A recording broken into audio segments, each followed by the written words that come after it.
Hello friends. This is Absolute Era. How are you all? So in this video, we will see the second part of what if Naruto was the god of weather and had 7 bloodline. But before we start, if you want more stuff like this, then be sure to subscribe and like this video. And if possible share this video with your friends. Now let's start the story. After finishing their conversation, Kakashi and Hana made their way back to the bridge. As two individuals arrive at the bridge, the remainder of Team 7 are surprised to see Hana unharmed and unrestrained. Kakashi, noticing the thick atmosphere, attempted to diffuse the tension that permeated the air by explaining the situation to a tense Team 7, who accepted the quick explanation but still kept a tight watch on Hana. After arriving at Konoha, Kakashi and Hana immediately head to the Hokage Tower to explain Hana's current predicament to Hiruzen Sarutobi, the third Hokage. After hearing the explanation, Hiruzen was quite surprised to see Hana was willing to part with several of Jome Village's secret jutsu to join Konoha. When Hiruzen questioned Hana as to why she was so willing to leave Jome Village, Hana replied that Jome Village was never really a home to her and that Konoha seemed much better alternative. After a lengthy conversation between the three, they came to the conclusion that Hana had to go through rigorous testing and interrogation to determine if she was truly trustworthy to join Konoha's forces. At Konoha within the Hokage's mansion, after 1 hour all of the members of the Konoha team were presented. In front of there was all the members of the Konoha council sitting down by a large wooden U-shaped table who were the clan heads of all the clans within Konoha: the Hyuga, Aburame, Inuzuka, Sarutobi, Nara, Akamaiki, Yamanaka, Shimura and Kurama. Though there were empty seats, Uzumaki, Senju and Uchiha.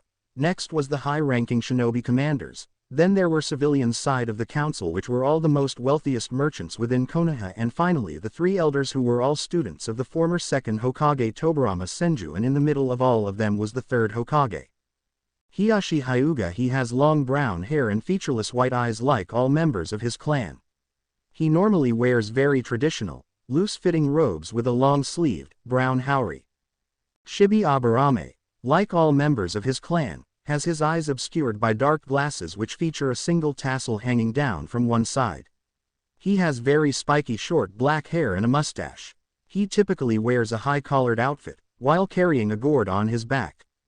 Sume has an animalistic look similar to that of her son Kiba. She has long, spiky, untamed brown hair, vertical slit-like pupils, elongated canine teeth and nails. She also has the clan fang markings on her cheeks as well as markings over her eyes and a dark shade of purple lipstick. She wears the standard outfit of a Konoha shinobi consisting of flak jacket and a black suit underneath with the sleeves rolled up and bandages around her legs. Shikaku Nara has 2 scars on the right side of his face which were probably his most noticeable feature. Like his son, he had dark hair tied up into a spiky ponytail, dark eyes as well as a goatee. His ears were also pierced. He was wearing the standard Konoha shinobi outfit, and Shikaku's flak jacket is depicted as a deeper shade of green. Choza Akamichi is a tall, plump man with long, spiky red hair and purple markings on his cheeks, with the latter being a common trait in the Akamichi clan. He wears a samurai-like outfit which entails a black suit completed with armor that has the kanji for food, shoku, on it. He also wears a rope belt, hand guards, and instead of a forehead protector, a hachimaki tied around his head. Homura is depicted with gray hair, a beard, glasses as well as a constant frown that he's always worn, even in his youth. He also has a strong jawline, a facial structure he has retained even in his old age. As a member of the Konoha Council, he wears haori with a blue, full-length kimono that is tied using a white sash. Danzo appeared as a frail, old man, who would normally walk with a cane. He had black, shaggy hair, and his right eye was bandages. Danzo has had an X-shaped scar on his chin ever since his youth. He wore a white shirt, with a black or dark gray robe over the top of it covering from his feet to just over his right shoulder. The robe conceals his right arm which was bandaged and covered with 3 large golden braces.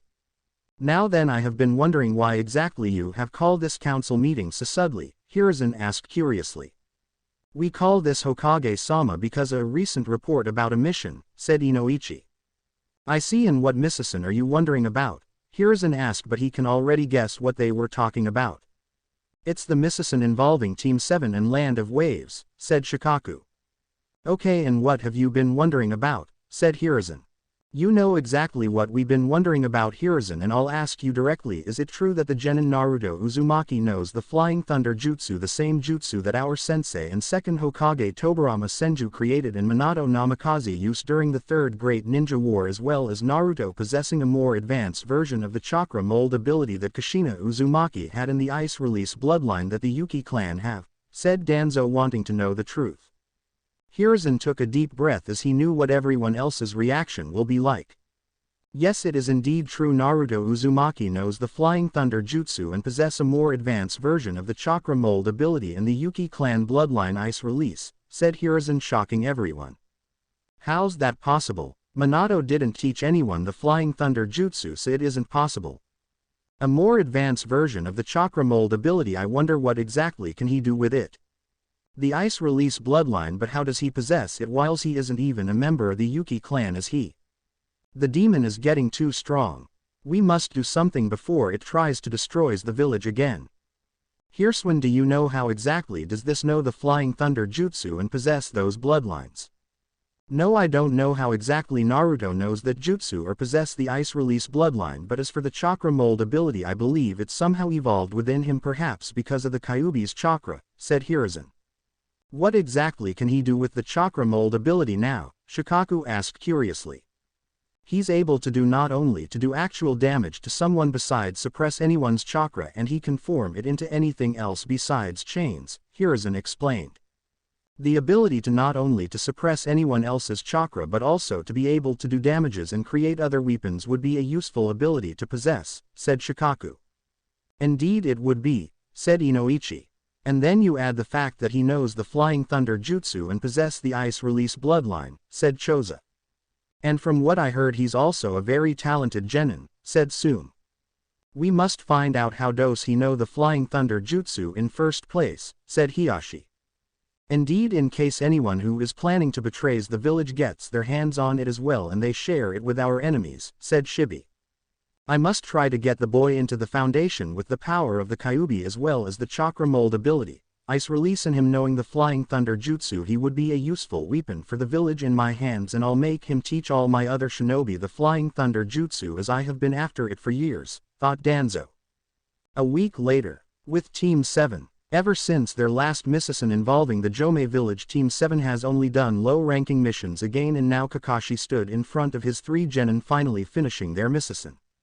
And with that, Ara's mission is complete, and so you are all dismissed, said Kakashi.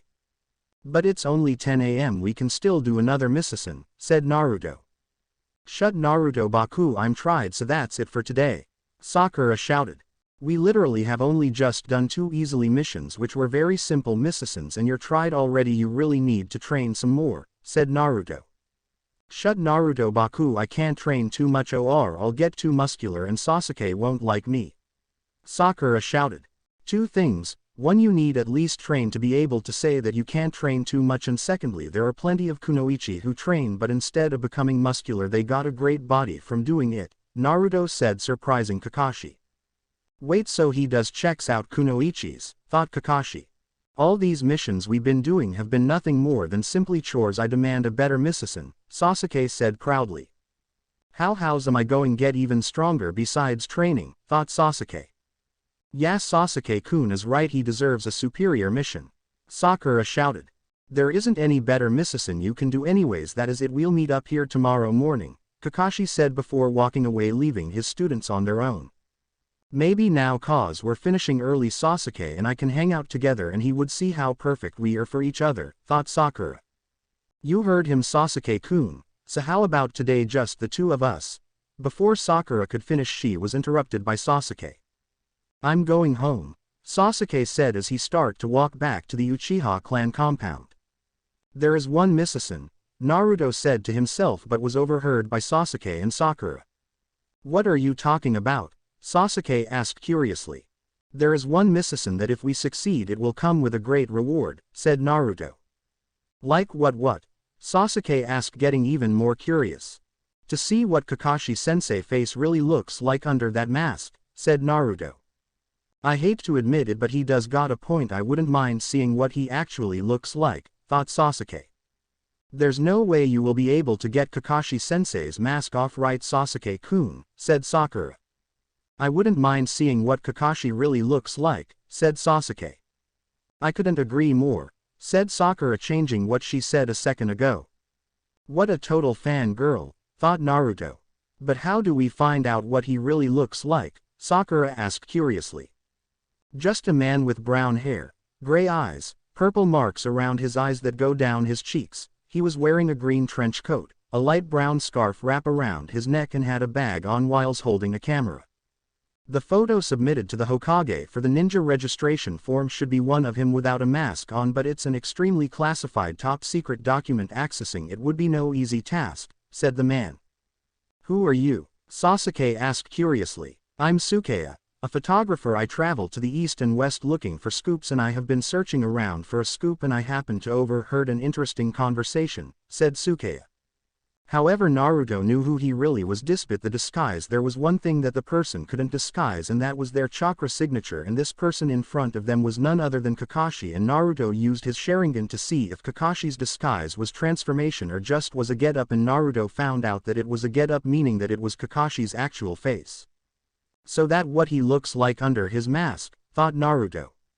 Well, you are right, there's a rule that the phone for the ninja registration form must be of your entire face, said Sasuke. Will you let me join you in this adventure? Sukeya asked. What's your motive? Sasuke asked curiously. If I'm able to capture this Kakashi guy without a mask, I'll have the biggest scoop since the hidden leaf was established, said Sukeya. I don't think seeing your actual face would be that important, thought Naruto. Even if it's hushed up, I'm sure to make a lot of money out of this, said Sukeya. Will we be getting some money out for this as well? Sakura asked curiously. I'll buy you all dinner, so how's that sound? Said Sukeya. Fine, this may turn out interesting, said Sasuke. Well, I got nothing better to do, thought Naruto. Sometime later, it was dark when Team 7 sneak into the area where Konoha KETP it confidential documents on its own shinobis, the ninja registration forms, and currently Naruto, Sasuke, Sakura and Sukeya aka Kakashi were hiding in a building planning their next move. So the secret documents are stored here, so this is an infiltration mission, Mr. Sukeya. Will you be able to keep up? Said Sakura. Will you be able to? Thought Naruto. Before I started taking pictures I was a rank and file ninja, said Sukeya. Alright then, let's being the mission, said Naruto. With that, all four of them went and stealthily jumped across the buildings, avoiding the guards, and finally entered the building where the room that they needed to get into had a lock on the door, so Sasuke try lockpick it despite Naruto could do it easily with his chakra mold ability to form the key to unlock it, but he had no luck. Can we switch? Said Sukeya. As Sukeya and Sasuke switched places, Sukeya immediately started to try to unlock the lock, and he managed to do it quickly without any trouble at all. Wow, it's open, said Sakura. Sukeya, what division did you belong to? Sasuke asked curiously. The intel unit that reported directly to the Hokage, said Sukeya, surprising Sasuke and Sakura. That's said Sakura. The Anbu Black Ops, said Sasuke. Things happened and now I'm retired, said Sukeya. Considering your past, is it wise for you to be doing this? You'll be targeted by the Anbu. Sasuke asked. Don't worry about it now, come on. Let's go, said Sukeya as he opened the door, and as they entered the room it was large and had many shelves that had boxes on them. We have to search in all of these? Sakura asked. Let's hurry, said Sukeya. After a while of Team 7 and Sukeya searching those boxes filled with documents about Konoha's shinobi, trying to find Kakashi's document, and eventually one of them found it. Found it. This is it, said Sukeya, and Sasuke and Sakura rush over to him whilst Naruto simply walked. Okay, let's open it, said Sukeya as he opened the document and slowly pulled out the sheet of paper. We been found, thought Naruto. Just then 4 cloaked and masked people appeared right behind them. We're taking you in, make a move and we'll take that as resistance. Depending on the situation we may have to take you down, said one of the Anbu Black Ops member. Afterwards the 4 Anbu Black Ops member brought Team 7 and Sukeya straight to the Hokage's office where the third Hokage and a shadow clone of Kakashi was waiting, and the Hokage then gave them all a long lecture and threatened them that if they do something like that again they would send to prison or worse. Really? An infiltration mission, said Kakashi. I'm so sorry, I tried to stop them, but they insisted, said Sukeya. So you planned on blaming us from the start if this failed, said Sakura. They wanted to see what you really look like, said Sukeya. You're a former Anbu Black Ops, aren't you? Honestly, who cares what I really look like? Said Kakashi. Well, I won't lie, I'm a bit curious to know myself, said Sukeya. Anyways, try not to get in any more trouble, okay? Kakashi said before he performed the Shinshin no Jutsu to vanish. But not far from Team 7 and Sukeya down the road hiding from them was the real Kakashi, meaning that one that they were talking to was just a shadow clone, and this Kakashi didn't have his mask on, showing that he has a narrow jawline and a beauty mark under the left corner of his mouth. However, just as Kakashi put his mask back on, he looked up at the sky and he saw something shocking. On top of the building that was in front of him was Naruto looking straight at him before vanishing in a golden flash. Wait, did he knew that it was me the whole time? Kakashi thought in shock. But what Kakashi didn't know was just before he spotted Naruto, he had a camera with him and he took a picture of Kakashi's face without his mask on. Hokage Tower. In the meeting hall of the tower, the Hokage and the Chunin senseis of Konoha can be seen discussing the up-and-coming Chunin exams, which will take place in Konoha this year. Thank you all for coming so quickly, said the Hokage, once all the Chunin senseis had gathered. Now, as some of you may or may not know, the Chunin exam are about to take place shortly. Upon hearing this statement, there was a significant amount of muttering in the hall, as many of the Chunin senseis were surprised that it was time for the Chunin exam already. After a minute or two, things settled down again, where the Hokage then continued to speak. So I would like to hear any recommendations from those of you who believe that their team is ready to compete in the exam, said Hiruzen. For the next few minutes, a large number of Chunin senseis stood up and walked towards the Hokage, where they each recommended them their teams. The most notable of these teams that were recommended were the 3 rookie teams from this year's graduating class.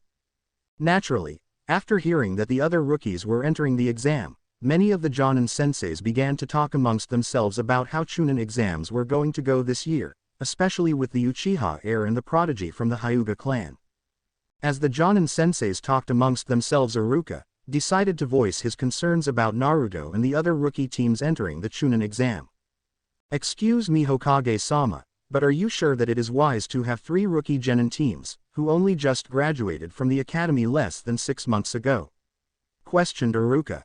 Although I both appreciate and understand your concerns, Iruka, the members of Teams 7, 8 and 10 are no longer your students, and if their senseis believe that they're ready to compete, then I'm certain they are, replied the old Hokage. If you feel that they aren't ready, why don't you test them for yourself? Kakashi said, his gaze not wavering in the slightest. If Iruka had gained their attention before, Kakashi had just put them all on edge.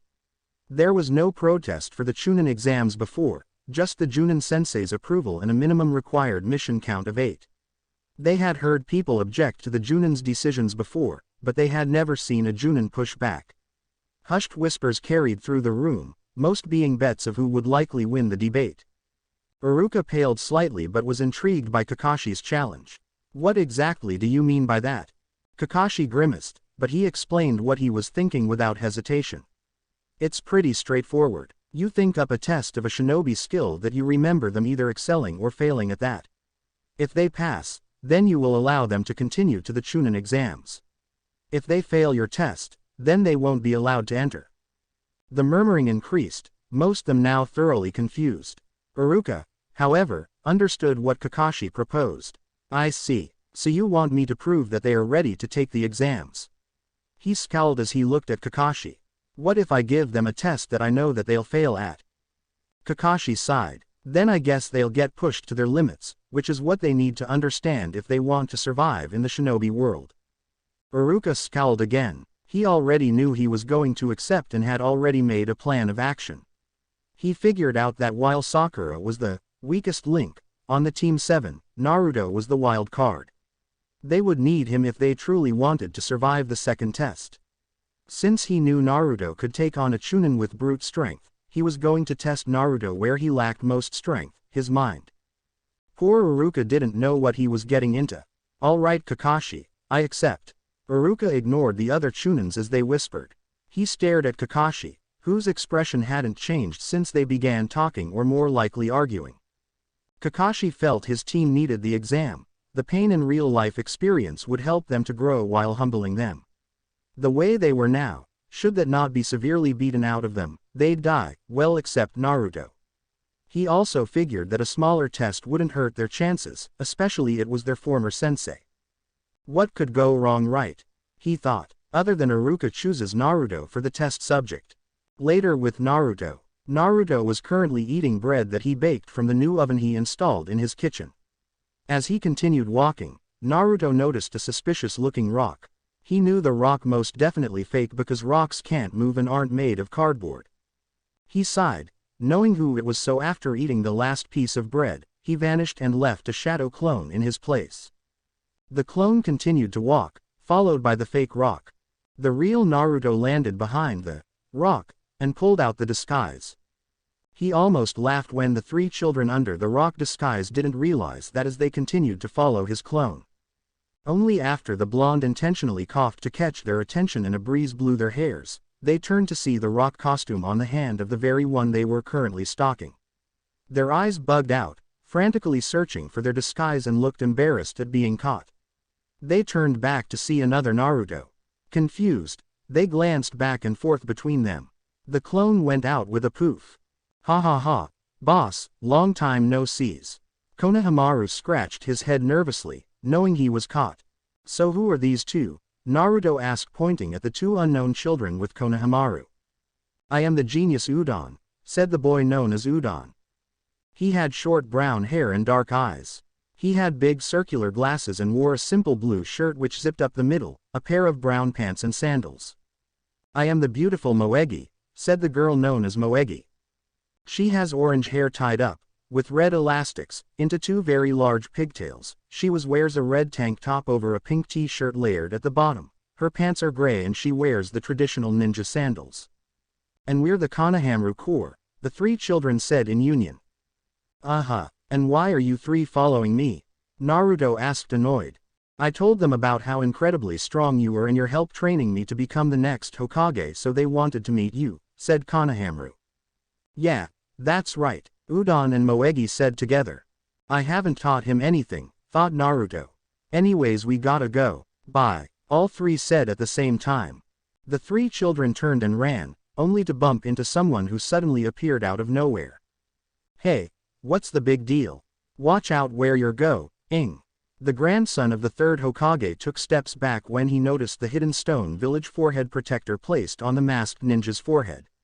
Before he could scream, the man took the children and threatened them with kunai.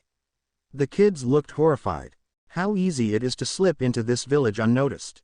"Boy, I want you to give a message to your Hokage that I hold his grandson a hostage." The blonde genin blinked. He already knew someone was following him and that someone was Iruka, judging by his chakra signature. He just wondered why he pulled out a stunt like that.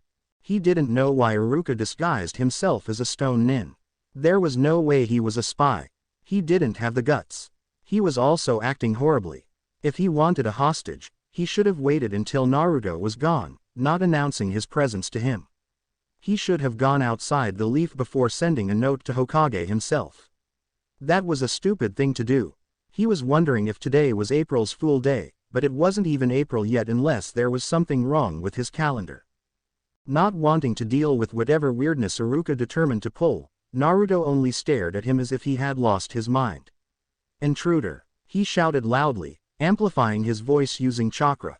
The shout rang through the area, causing Iruka's eyes widened, as he didn't expect that kind of reaction from the blonde. Seconds after the shout, a squad of Anbu appeared. They found a ninja from the enemy village holding a kunai with two the leaf children on his hold, while one of them was to boot. They recognized one of them was the third Hokage's grandson. Before Iruka could say anything about his supposed job to test the Chunin candidate, he was already handled. The children ran to Naruto, crying in fear. "Bye-bye." Naruto waved cheerfully at his former sensei, who was currently being paralyzed by the seal and dragged by Anbu.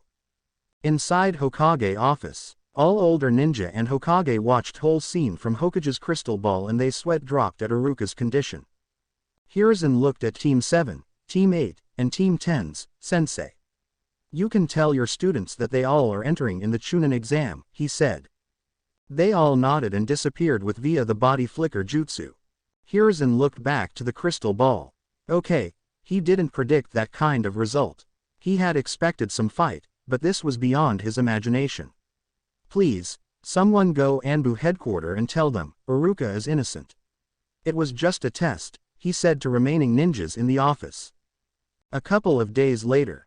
With Naruto. As Naruto walked through the streets of Konoha, the young Jinchuriki was in deep thought, where he barely acknowledged the many people of Konoha who were giving him a glance as he passed them. The reason he was in such deep thoughts was that he was thinking of new ways of using his bloodlines but was interrupted by Konohamaru and his friends. What do you want, Konohamaru? Naruto asked. Do you want to play ninja? Konohamaru asked. Suddenly the three of them heard laughter. They turned around to see the pink banshee, Sakura. What kind of ninja plays ninja? Sakura smugly asked. It helps you train in stealth, traps, strategy and tracking, Naruto explained, and Sakura just got deadpanned. Go away flat chest, Konohamaru said, and an immense silence followed. Konohamaru, you should run now, Naruto said as he saw a murderous purple aura around Sakura that would put Orochimaru to shame. Konohamaru gulped and started running with Sakura in hot pursuit.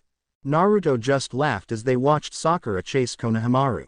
Obviously, Sakura being a fangirl had to go a diet to keep her figure so she barely could keep up with an 8-year-old. Konohamaru was still running, he made a sharp turn and crashed into another shinobi that was around the corner. Damn it, brat, that hurt, the shinobi said and picked up Konohamaru by the collar getting ready to apply some punishment. However, when Naruto heard the crash, he went to investigate. When he arrived, he saw two strange shinobis with sand hishiate. The one holding Konohamaru wore a black, baggy, full-body suit with a red and yellow circle on the front. He also wears a black hood which covered his head completely and had cat-like ears and his forehead protector on his forehead. He also a bundle in his back with white bandages surrounding it completely. The other shinobi's outfit consists of a single light purple-colored, off-the-shoulders garment that extended to halfway down her thighs, with a scarlet sash tied around her waist. In addition to incorporating fishnet worn over her shoulders and legs, specifically on her right calf and her left thigh, she also wore her black forehead protector around her neck. Leave the kid alone, Kankuro, the kunoichi in the back said. I've got to teach him some respect, Tamari, Kankuro replied the female shinobi.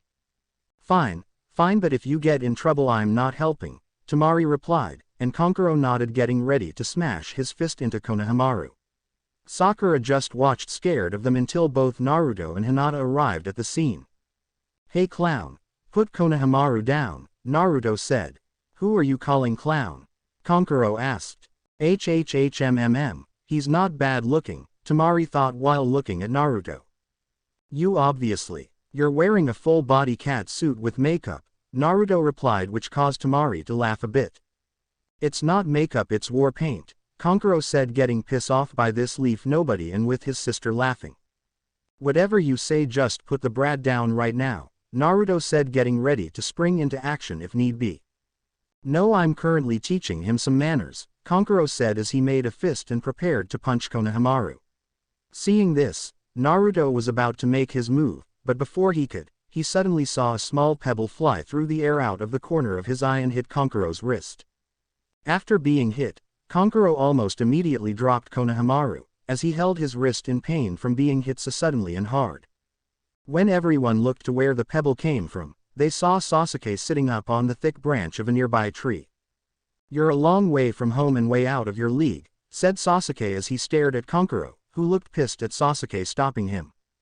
SSSAAASSS's Suke-kun, cried Sakura with joy at seeing her crush arriving to the rescue.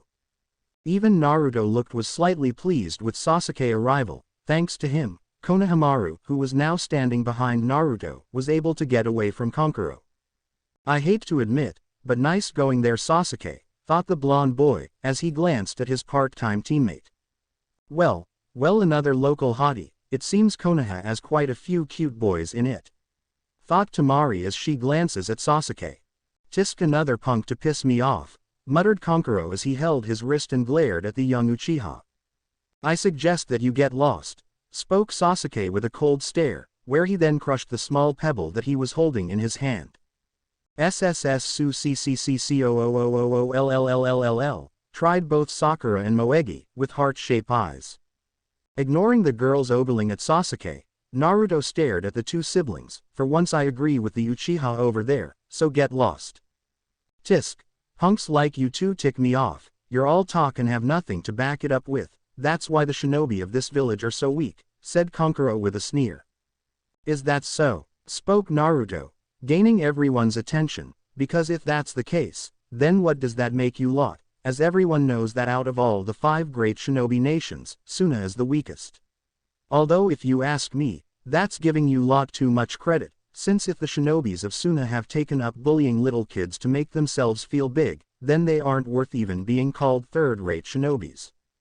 At hearing this, Kankuro became furious, as he was a proud shinobi and wouldn't stand for some smartass, punk, insulting him or his village. Why you? Growled Kankuro, where he decided that he was going to teach Naruto a lesson, where he took off the large bandaged object that he was carrying on his back and slammed it onto the ground. What? You're going to use the crow for this? Cried a worried Temari, when she saw what her younger brother was going to do. Seeing that things were going to escalate and not wanting a fight to start in the street way, where Konohamaru and the other kids would get caught up in, Naruto decided to act.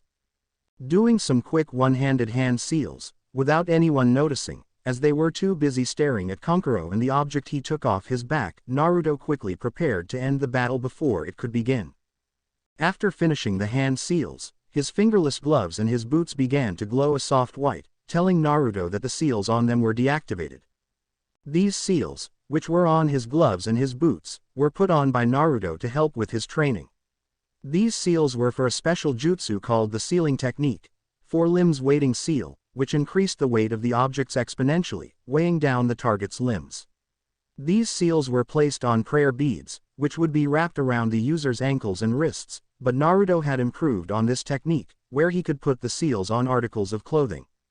Once the seals were deactivated, Naruto immediately acted, where he disappeared right in front of everyone's eyes, but before anyone could react to Naruto's disappearance. He reappeared right behind Kankuro, kicking the back of his legs and forcing the Suna Genin down on his knees and then holding his katana, which he had drawn, in a reverse sword grip against Kankuro's neck. What the? Cried Kankuro in surprise, as he couldn't understand what had just happened, as Naruto had been right in front of him 1 second and the next second he, Kankuro, was on his knees with a katana at his throat. So fast, thought Temari with shock, as she couldn't track him until he appeared behind her brother and forced him to his knees. Even Sasuke, Sakura and the kids were surprised at Naruto's sudden show of speed. Sasuke was especially surprised and angered since even his keen eyes weren't able to keep up with Naruto's speed. Quickly enough, though, Temari recovered from her surprise of Naruto's speed and went for her fan that she carried on her back. But before she could lift her fan off her back, she suddenly found a kunai blade pointed at her jugular. Naruto had seen what she was going to do out of the corner of his eye and had quickly taken out a kunai. Just don't, spoke Naruto coldly, without even looking at her. Way to go Ni-san, you're awesome, cried Konohamaru, as he cheered his older brother figure on, along with both Moegi and Udon. Naruto, of course, smirked at the younger kid's cheers, but quickly became serious. Now then, if you and your sister know what is best for you, the two of you'll apologize to the brat there and then get lost and not cause any more trouble. At hearing this, Kankuro gritted his teeth in anger and growled at little, damn you punk, if I could, I would. Besides your teammate doesn't seem very happy, Naruto said looking up towards a nearby tree. Suddenly from behind the tree that Sasuke still on appeared another sand shinobi higher up. He is a little shorter than the average males of his age.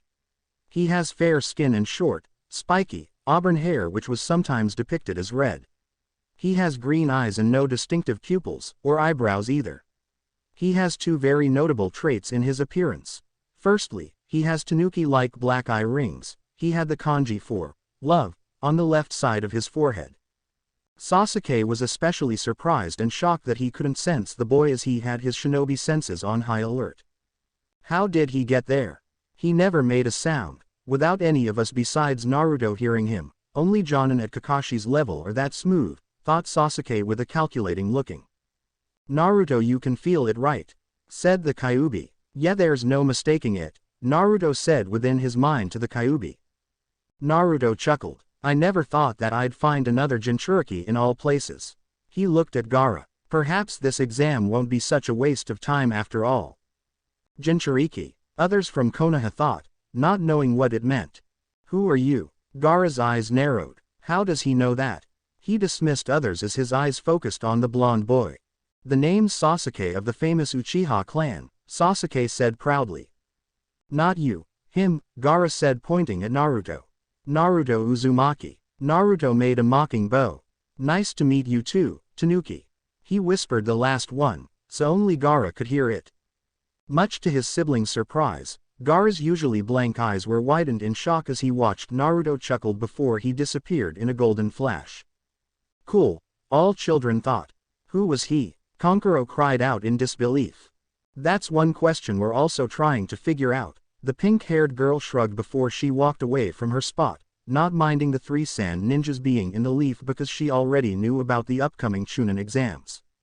The three children looked at them nervously before they decided to follow the pink-haired girl. She was much better option than that red-headed psycho was.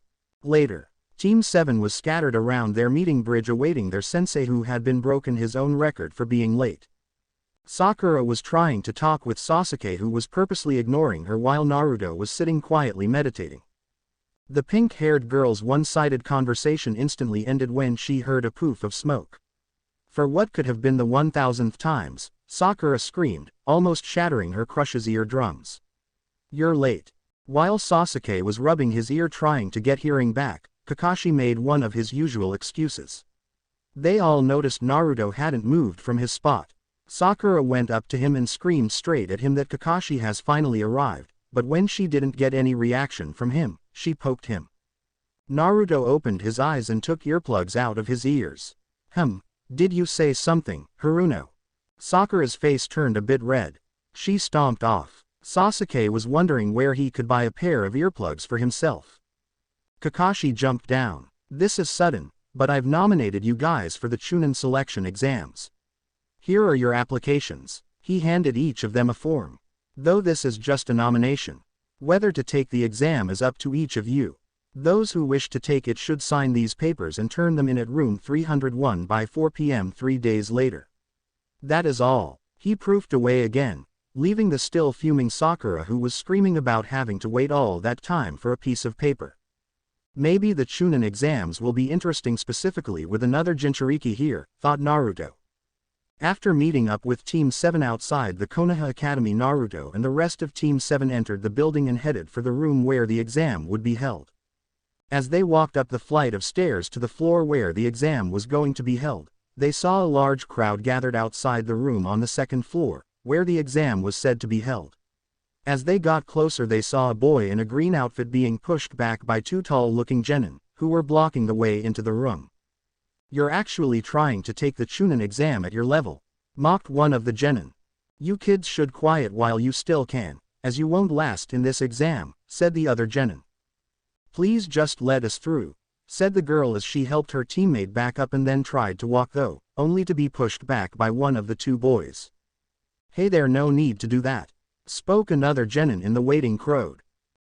We're doing you all a favor by keeping from doing the exam, as it is extremely difficult and we've seen people get seriously injured in it, since they weren't ready for it, spoke one of the two boys who had two bandages on his cheeks. He's right, as a Chunin is a leader of the squad and it's his job to make sure that his subordinates come back alive from a mission, so what's wrong with weeding out the weaklings, as they aren't going to pass anyway if they can't get by us, said the other boy. That's a pretty sound argument, but I'll pass, spoke Sasuke as he stepped forward. Also undo this field that you created by using genjutsu, as I want to go to the third floor where the exam is being held. Idiot, the genjutsu was supposed to get rid of weak people who are fools to fall for it, Naruto thought annoyed. At hearing this, many people in the crowd grew confused, not understanding what Sasuke was talking about. "Oh, so you notice," spoke the boy with the bandages on his face. "Yay, you guys also noticed earlier," said Sasuke, where he looked back at Naruto and Sakura, "as both of you have the best analyzing skills and genjutsu to know how on our squad." Naruto have just nodded, as he had indeed noticed upon coming to the second floor. While Sakura, who hadn't really noticed at all, just pretended to haven't take any praise she could get from Sasuke. "You're pretty good, but just being able to detect it isn't good enough," said the boy with the bandages on his face. He quickly flipped forward to kick Sasuke, who saw it coming and prepared to block the kick with a kick of his own. But just as the two were about to hit each other, Lee suddenly appeared between them and caught both their legs. "He's fast," thought Naruto with some surprise, as he only noticed Lee right when he appeared between Sasuke at the other genin. "He's a completely different person that he was a moment ago. He must have been only letting those guys push him around so to keep his real skill level from everyone else so they would underestimate him. He stopped me with just a kick," thought Sasuke with some surprise and annoyance at how easily Lee had caught his kick. Soon after, Lee let go of both Sasuke and the other boy, where when he did, his teammates walked up to him. "You broke our promise," spoke Neji, when he attended came up to Lee. "You're the one who didn't want to gain people's attention by doing something to stand out." "I'm sorry," spoke Lee, where the then turned to look at Sakura and blush a little. Upon seeing this, Neji scoffed as he figured Lee had done what he did to impress Sakura. After being scolded by Neji, Lee then walked up to Sakura. "My name is Rock Lee, let's go out together. I'll protect you till the day I die," spoke Lee, where he then did his nice guy pose. Upon hearing this, Naruto had to bite down hard on his own lip to keep from laughing at the look on horror on Sakura's face, after hearing Lee. But even still he could not help but let a few snickers out.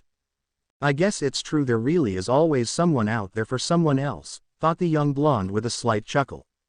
The green-clad boy started to walk toward Sakura, a small smile on his face as he greeted her. "Hi. My name is Rock Lee. So yours is Sakura," he blushed. Sakura stared at him for a moment before she spoke. "No way. You're lame," she deadpanned, that caused Lee slumped in depression. Sakura was quick to speak. The boy was lame, his jumpsuit, hair and everything about just seemed wrong.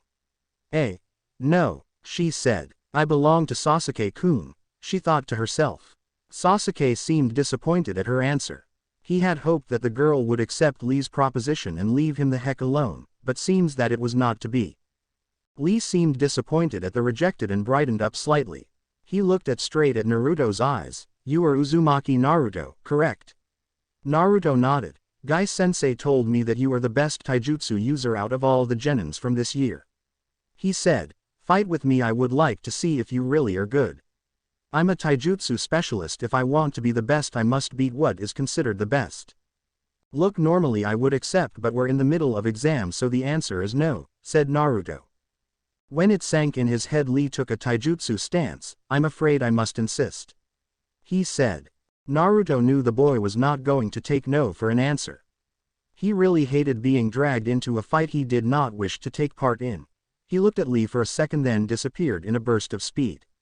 Despite Lee being in a taijutsu stance, he was not expecting Naruto to attack him. He was also not expecting Naruto to move at the speed he moved at. He could only move at the kind of speed without his weights. Naruto wore no weights, he only wore them when he was training. Now Lee found himself wide-eyed. Naruto's sword was on his neck, poised to pierce it. He could not do anything at the situation he was in. Naruto's knee was down on the ground as he needed to get low to get into the position he was in. He was in front of Lee with his sword raised. Everyone who saw him was shocked at his speed. Sasuke gritted his teeth. He hated seeing Naruto look strong. He hated admitting it that Naruto was stronger than him. Even with his Sharingan activated, he had only increased his strength by a few miles, but it was nothing compared to Naruto. "I refuse," Naruto said firmly. Lee nodded slowly. "Good," Naruto said, retrieving his sword. He sheathed it and walked past Lee, causing his teammates to follow him behind. They had an exam to take. Sasuke glared at Naruto's back with his fist clenched. He had tried so many ways to surpass Naruto, but he still failed to do that. He needed more power to surpass Naruto. If he could not defeat Naruto, then there was no way he was going to be able to defeat Itachi. He needed to beat Naruto first, then he would be able to defeat Itachi. On the way to the exam hall, as they headed down the hall, Sasuke couldn't help but think about all the skilled genins he had already met. All these skilled opponents. Things look like they're going to be interesting. It wasn't long until they heard someone behind them. "You, with the dark eyes, hold on." The trio turned to see the genins in the green leotard behind them on a platform above them. Naruto raised an eyebrow, Sakura cringed, and Sasuke remained impassive. "This guy again," thought Naruto. "What is it?" asked Sasuke. "Will you fight me here and now?" asked Rock Lee. Upon hearing this, Sasuke raised his eyebrow, unsure whether to accept Lee's request or not, like Naruto did, although as he stared at Lee, he remembered how easily he had caught his kick earlier. "Fine, I accept," said Sasuke with a smirk, as he was eager to have another go at Lee. "Don't, Sasuke. Remember, we don't have time for stuff like this," said Naruto. "Don't worry, Naruto. This won't take long," replied Sasuke confidently, where he then charged straight at Lee, who waited for Sasuke to come to him. "I'm sorry, Guy-sensei, but I fear I must break my promise and use that move," thought Lee, as he saw Sasuke charging at him. As Sasuke neared Lee, he quickly brought his right fist forward and went to hit him, but just as he did, Lee disappeared right before his eyes, much to his shock. The next thing Sasuke knew, Lee appeared in midair behind him and cried out, "Leaf Whirlwind!" as he did a spinning midair kick. Sasuke although quickly ducked under the kick, but as he did, Lee came around again with another spinning kick.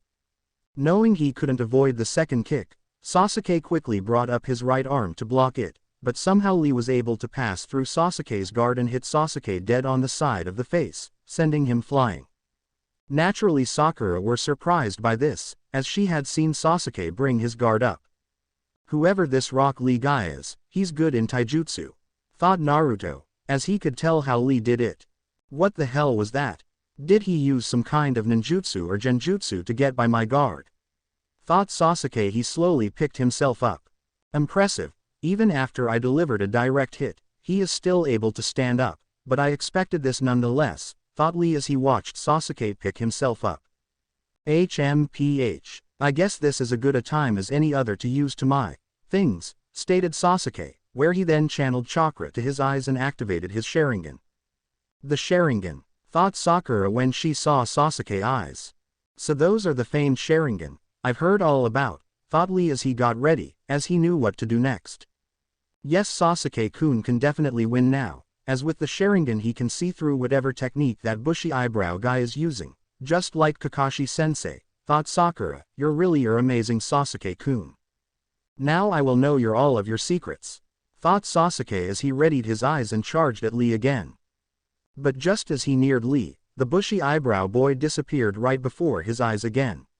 After which he reappeared directly underneath Sasuke and cried out, "Leaf Rising Wind," where he kicked his leg upward and set Sasuke flying up into the air, much to the horror of Sakura and interested Naruto. "His moves, I couldn't detect them with my Sharingan," thought Sasuke, as he floated in midair before landing back on the ground. After which Lee then charged at Lee, where he engaged Sasuke in a fierce taijutsu fight, where he was forced on the defensive, since Lee avoided every strike that Sasuke tried to hit him with. After a minute or so of fighting, Lee quickly ducked under another punch from Sasuke, where he then delivered a power elbow to the stomach, causing the young Uchiha to stumble back a bit and hold his stomach in pain. "As you can see, my moves are solely hand-to-hand combat," spoke Lee, where he once again disappeared and reappeared behind Sasuke, who spun around and tried to hit him, but missed again, as Lee jumped back to avoid the punch. "I am well aware of the abilities of your Sharingan has, where it can see through any ninjutsu, genjutsu and taijutsu, but unlike the first two, taijutsu is a little different. As unlike ninjutsu and genjutsu, there is no requirement for forming seals or needing chakra." "What do you mean by that?" asked Sasuke, who had gotten over the shock of Lee knowing so much about his Sharingan. "What I mean is that even although your Sharingan allows you to see my movements, your body does not have the speed to keep up with my moves, which is why you cannot beat me," spoke Lee confidently, which of course angered Sasuke. Naruto noted his head agreeing with Lee as he was aware of this limitation involving the Sharingan which he used creating his innate Sharingan, but this of course also made him wonder even more who Lee was. Infuriated at how Lee was beating him with little to no trouble, Sasuke charged at Lee, swinging wildly in the hopes of hitting the older boy. But each time Lee easily evaded Sasuke's attacks. "Your Sharingan and my superior hand-to-hand fighting skills are a bad combination," spoke Lee as he avoided more of Sasuke's punches. After which he moved forward to attack Sasuke, who tried to block, but was too slow and once again was kicked into the air. After which Lee then used his shadow of the dancing leaf to appear right behind Sasuke. "Now I shall prove to you with this move, that hard workers such as myself can surpass natural geniuses like you," spoke Lee, where he then loosed his bandages around his arms. "I win," stated Lee, where just as he was about to deliver the final blow, he noticed an object at the corner of his eye, flying through the air at great speed, where it pierced the ends of Lee's bandages and pinned them to the wall, stopping Lee from doing his final move. When the object pinned the bandages to the wall, those watching the fight saw that the object was a paper windmill. After which a person suddenly yelled out, "Stop right there, Lee." Where when everyone turned they saw a large red turtle with a Konoha headband around its neck. Seeing the turtle, Lee quickly moved away from Sasuke and quickly reappeared on his knees in front of the turtle. At the same time, Sakura quickly jumped forward and caught Sasuke, who had been falling to the ground, after Lee moved away from him. Sakura of course asked Sasuke if he was alright, but the Uchiha did not acknowledge her question and just continued to stare at Lee, who was still kneeling in front of the large red turtle. Looking at Sasuke, Naruto could tell that he was still in shock over what just had happened, something that Naruto couldn't fault him for. Since Lee had utterly overwhelmed Sasuke with his superior speed and combat skill. Even Naruto had to admit that Lee was an extremely dangerous person to fight, where he was unsure if he could beat Lee without going all out, given what he just seen. Quickly turning back to Lee, Naruto saw the large red turtle scolding Lee over using the move that he was about to do. Saying how it was forbidden. This of course made Naruto all the more curious as to what the move was. At the same time that the turtle was scolding Lee, Sasuke was glaring daggers at the back of Lee's head, as he couldn't believe that he got beaten by a weird guy like Lee. After scolding Lee, the red turtle then said, "Guy-sensei, please take care of the rest," after which a large puff of smoke appeared on top of the turtle's shell. Once the smoke dissipated, an adult-like version of Lee without the bandages around his arms and was wearing a Jonin vest appeared on top of the turtle, doing a ridiculous-looking pose. "You guys are in the springtime of your life, aren't you?" cried the man named Guy when he appeared. Naturally, upon seeing Guy, all the members of Team 7 were completely freaked out by the man. "This guy is an even bigger weirdo than that other one," stated Sasuke, where for once Naruto were in complete agreement with him. "Hey, don't make fun of Guy-sensei," cried Lee angrily, as he turned around for look Naruto and the others. "Kind of hard not to, with all these weirdos around," replied Sasuke with his normal arrogant tone. "What did you say?" cried Lee out angrily. "Lee, cut it out," said Guy, not really caring what Sasuke had said, where once Lee had turned around he slugged the U-boy right in the face, calling him an idiot and sending him across the room, which freaked the members of Squad 7 even more at what Guy had done. After punching Lee, Guy then went over to his student, where out of nowhere a sunset background appeared out of nowhere. "Sensei, I, said Lee, who was crying anime tears of sorrow. "It's okay, Lee, don't say any more," spoke Guy as he knelt down next to Lee. "Sensei," cried Lee as he jumped into his sensei arms. "Lee," cried Guy as he hugged his student, after which a giant wave appeared in the background. Naturally, upon seeing this sight, Sasuke and Sakura were horrified beyond words. "Oj, what the hell is this thing? It has to be some kinds of genjusti," cried the horrified Sasuke, as he tried to cancel the cursed thing, but found he could not. "Someone stop it, please, for the love of Kami, stop it," cried Sakura. However, as this was going on, Naruto, lucky enough, wasn't able to see but wonder what it could be if it made Sasuke and Sakura act that way.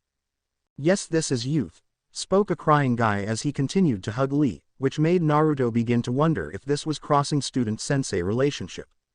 "Sensei," said Lee. After a minute or so, Guy let go of Lee and stood up, it's okay Lee, it's normal to make mistakes when you're young. You're too kind sensei, said Lee. Now, run 100 laps at the training ground in the sunset. Said Guy, a still crying Guy, as he pointed to the doors outside, where somehow the sunset background appeared again. Hi sensei, replied a still crying Lee. Let's go, spoke Guy. Yes sir, said Lee. Wait, you can't go, the Chunin exams are about to start, if you leave now, you'll miss it. Cried Naruto. What? Oh yeah, said Guy as he scratched his head out of embarrassment, as he had forgotten about the exam. Turning back to Lee, Guy spoke to his student. Lee, I'm going to punish you for fighting and for breaking a promise after the exams, okay? Hi, replied Lee, where he saluted his sensei. They're idiots, thought all the member of Team 77 at the exact same time. Soon after though Guy turned to the 4 genins and finally took notice of them. HHHHMMMM, they must be Kakashi's, but the blonde boy, could he be? Thought Guy. Crap, he's looking our way, thought Sakura with worry. You young boy, spoke Guy as he pointed at Naruto, are you by any chance Naruto Uzumaki? Yeah that's me, replied Naruto, which of course got a surprise gasp from Lee, who had been unaware of whom Naruto was, as he had never bothered to ask. Yosh, I heard all about your skills as a shinobi from my friend Kakashi. You're a very impressive shinobi, said Might Guy. Excuse me Guy sensei, but do you know Kakashi sensei? Asked Sakura. I don't just know him, people call us eternal rivals, said Might Guy. Upon hearing this, all 4 genin gave Guy his weird look, not believe that in the least, as it sounded completely fake. Naturally seeing the skeptically looks on the 4 genin's faces, Guy decided to prove himself, where within the blink of an eye, Guy disappeared and appeared directly behind them. But none of the genin knew this until Guy spoke from behind them, making all 4 of them jump slightly. Currently now the record stands with 50 wins and 49 loses, spoke Guy when he reappeared behind Team 7. Naturally after hearing Guy's voice from behind and turning around to see, all 4 genins were shocked, as none of them had sensed him until he spoke up. But when did he? Thought Sakura. What? He's fast, thought Sasuke. As expected from the famous Maida Guy, thought Naruto as he had heard of Might Guy. Also let me tell you all that I'm stronger than Kakashi, stated Guy. Stronger than Kakashi, thought Sasuke, who was unsure whether to believe Guy or not. Well his speed is definitely better than Kakashi, damn it there's no way he can be bluffing, especially after what he just did. It is expected of Might Guy, he's one of the best taijutsu user in the ninja world, thought Naruto. Lee caused you all some trouble, but please forgive him, as he meant no real harm, said Guy as he looked at Naruto and the others, who just nodded. After which he then freed Lee's bandages from the paper windmill that he pierced it with, so to allow Lee to rebandage his hands. As he did, Naruto noticed the many bruises and cuts that were underneath Lee bandages, showing how hard Lee must have trained. Once Lee was rebandaged, Guy then told them that both Lee and them should hurry to the exam or else they miss it. After which both Guy and the large red turtle puffed away in a puff of smoke. Sasuke-kun, before we part ways let me say this, to be honest, the only reason I wanted to fight you, was to test my skills. You should also know that there is some else on my team, who is stronger than me and you've met him earlier. You're referring to that guy from earlier? Asked Sasuke, where Lee just nodded. I entered this exam to defeat him, but you're also one of my targets, as are you Naruto-kun, spoke Lee, where he then looked Naruto getting called an impressive shinobi by his ideal Might Guy and was this year's Rookie of the Year.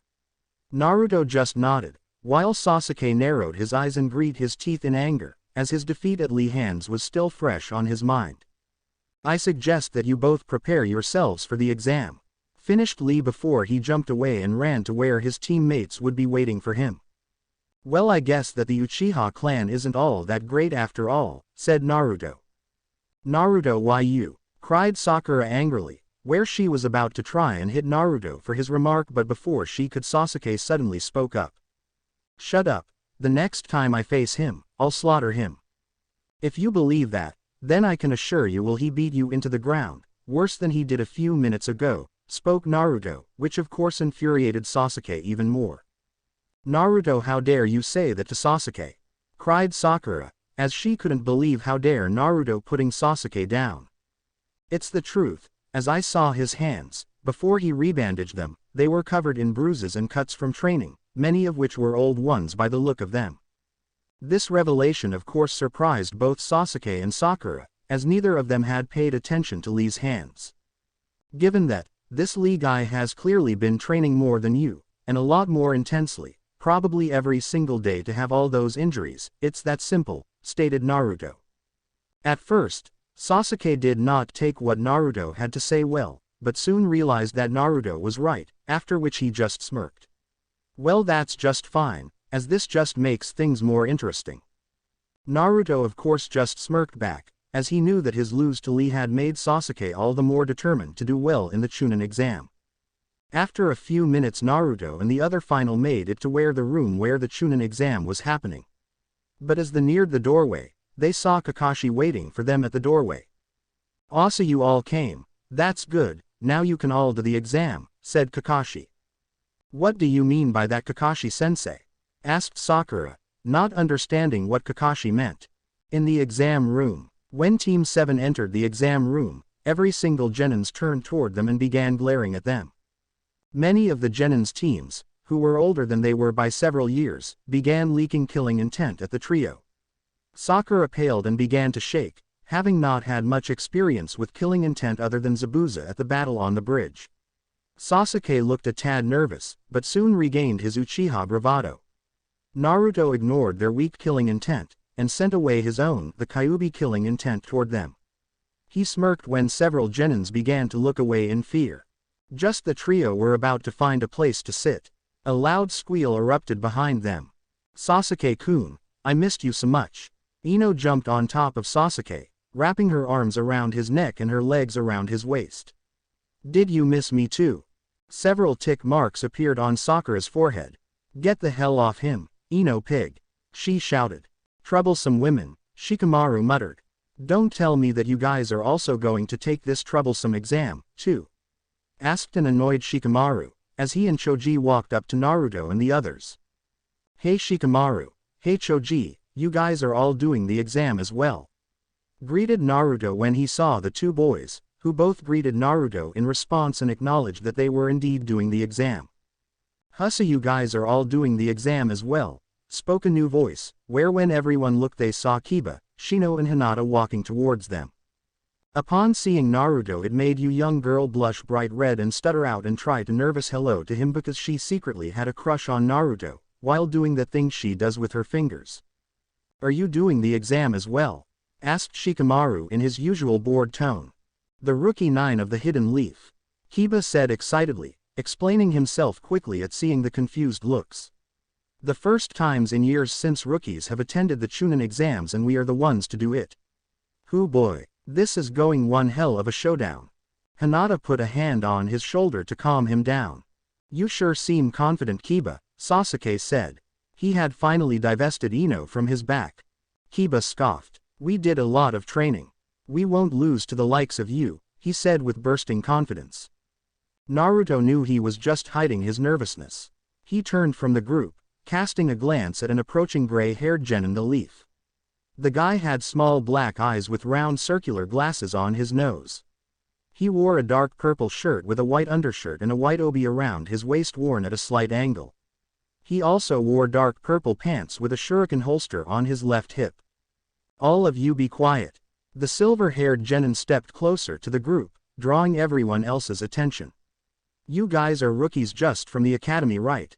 he asked, as if he hadn't heard Kiba's loud declaration. "Screaming like schoolgirls, this isn't a picnic." "Who do you think you are?" Kiba asks, annoyed at the guy's obvious remarks. "My name is Yakushi Kabuto and you're so noisy. Take a look around you," he said. Kiba looked around him and gulped when he noticed that almost everyone inside was glaring at them. "Have you already tried the exam?" Sakura asked. "Actually this is my 7th try," Kabuto explained, sheepishly rubbing the back of his head. "Man, you must be weak," Kiba said. "These exams aren't easy. Maybe I can share some information with you." Kabuto started and took deco cards from his pockets. "These are my chakra cards. They react to my chakra signature and reveal the information that I have gathered. As you can see there are teams from all the countries. I can give you some information on anyone here, Kabuto concluded, and Naruto got suspicious. How could Kabuto have gained information on shinobi from other villages? Is there anyone we should know about? Naruto asked, wanting to gain any intel about other shinobi teams. There's a couple actually, like there's one team that had formed not long ago from Kiri. They are at different ages and they are right over, Kabuto said, pointing a team. When Naruto, Sasuke and Sakura saw one of the members, they recognized them, Haku Yuhi. However, Haku had changed since last time they saw him. Expect his hair was still in the same style, but now he was wearing a sleeveless dark blue coat and black long-sleeved shirt underneath it and carried a medium-length Chikuto blade on his back. He wore a pairing of black gloves on his hands and wore his forehead protector around his waist, along with a long sash with the symbol of Kiri. He also wore a simple black shinobi pants and a pair of simple shinobi sandals.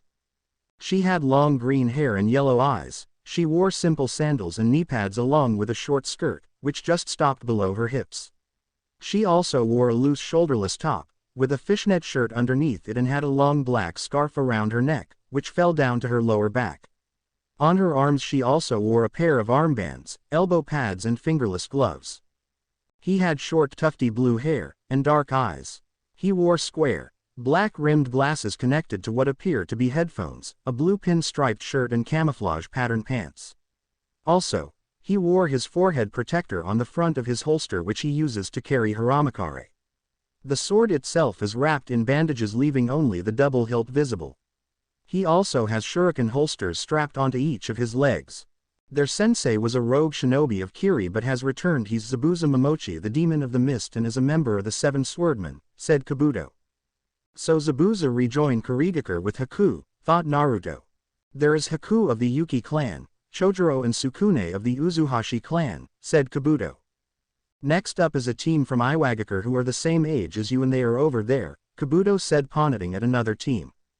The first one he noticed was the biggest of them, who was easily the size of a middle-aged teen and was quite chubby and could be considered a member of the Akamichi clan. He wore standard red Iwa clothing, and as for his feature, he had a very large round nose that stuck out like a sore thumb. The other was the second male member, had violet-colored eyes and black hair. He wore similar outfit to his teammate, but his Verizon was dark brown and was sleeveless.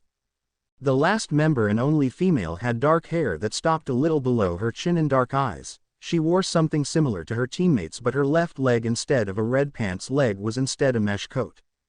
Their sensei is a well-known shinobi, Kitsuchi Kamizuru, also known as Kitsuchi the Earth Titan, because of his incredible skill over Earth-style jutsus, and he's the son of the current Tsuchikage Onoki Kamizuru, also known as Onoki the Fence Sit, said Kabuto. Yeah, I'm giving Kitsuchi a nickname. Karatsuchi, who is the daughter of Kitsuchi, making her the granddaughter of the current Tsuchikage Onoki Kamizuru. Next is Akatsuki Doji, and finally Hojo of the Senryo clan and the grandson of the previous Tsuchikage Mu, also known as the Null Man, said Kabuto. There's a team from Kumo, they're a year older than you lot and is an all-boy team. Their sensei name is Motoi, said Kabuto.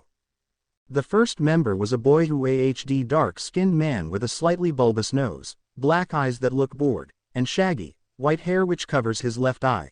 He wore a blue vest that was covered by a black sleeveless jumper that reveals he a black lightning seal which was on his left shoulder.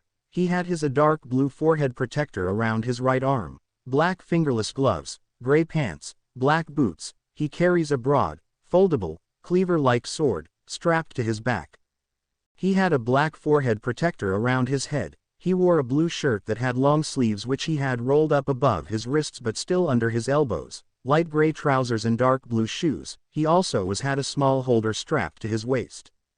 He wore a white scarf around his neck, a gray t-shirt that had a V-neck, a dark navy blue jacket, golden bracelets around his wrists. He had his forehead protector as a belt buckle. He had black pants and black boots. He was also carrying a long sword on his back. The team members are Darui, the son of the current 4th Raikage and the grandson of the previous 3rd Raikage, C and Atsui, said Kabuto.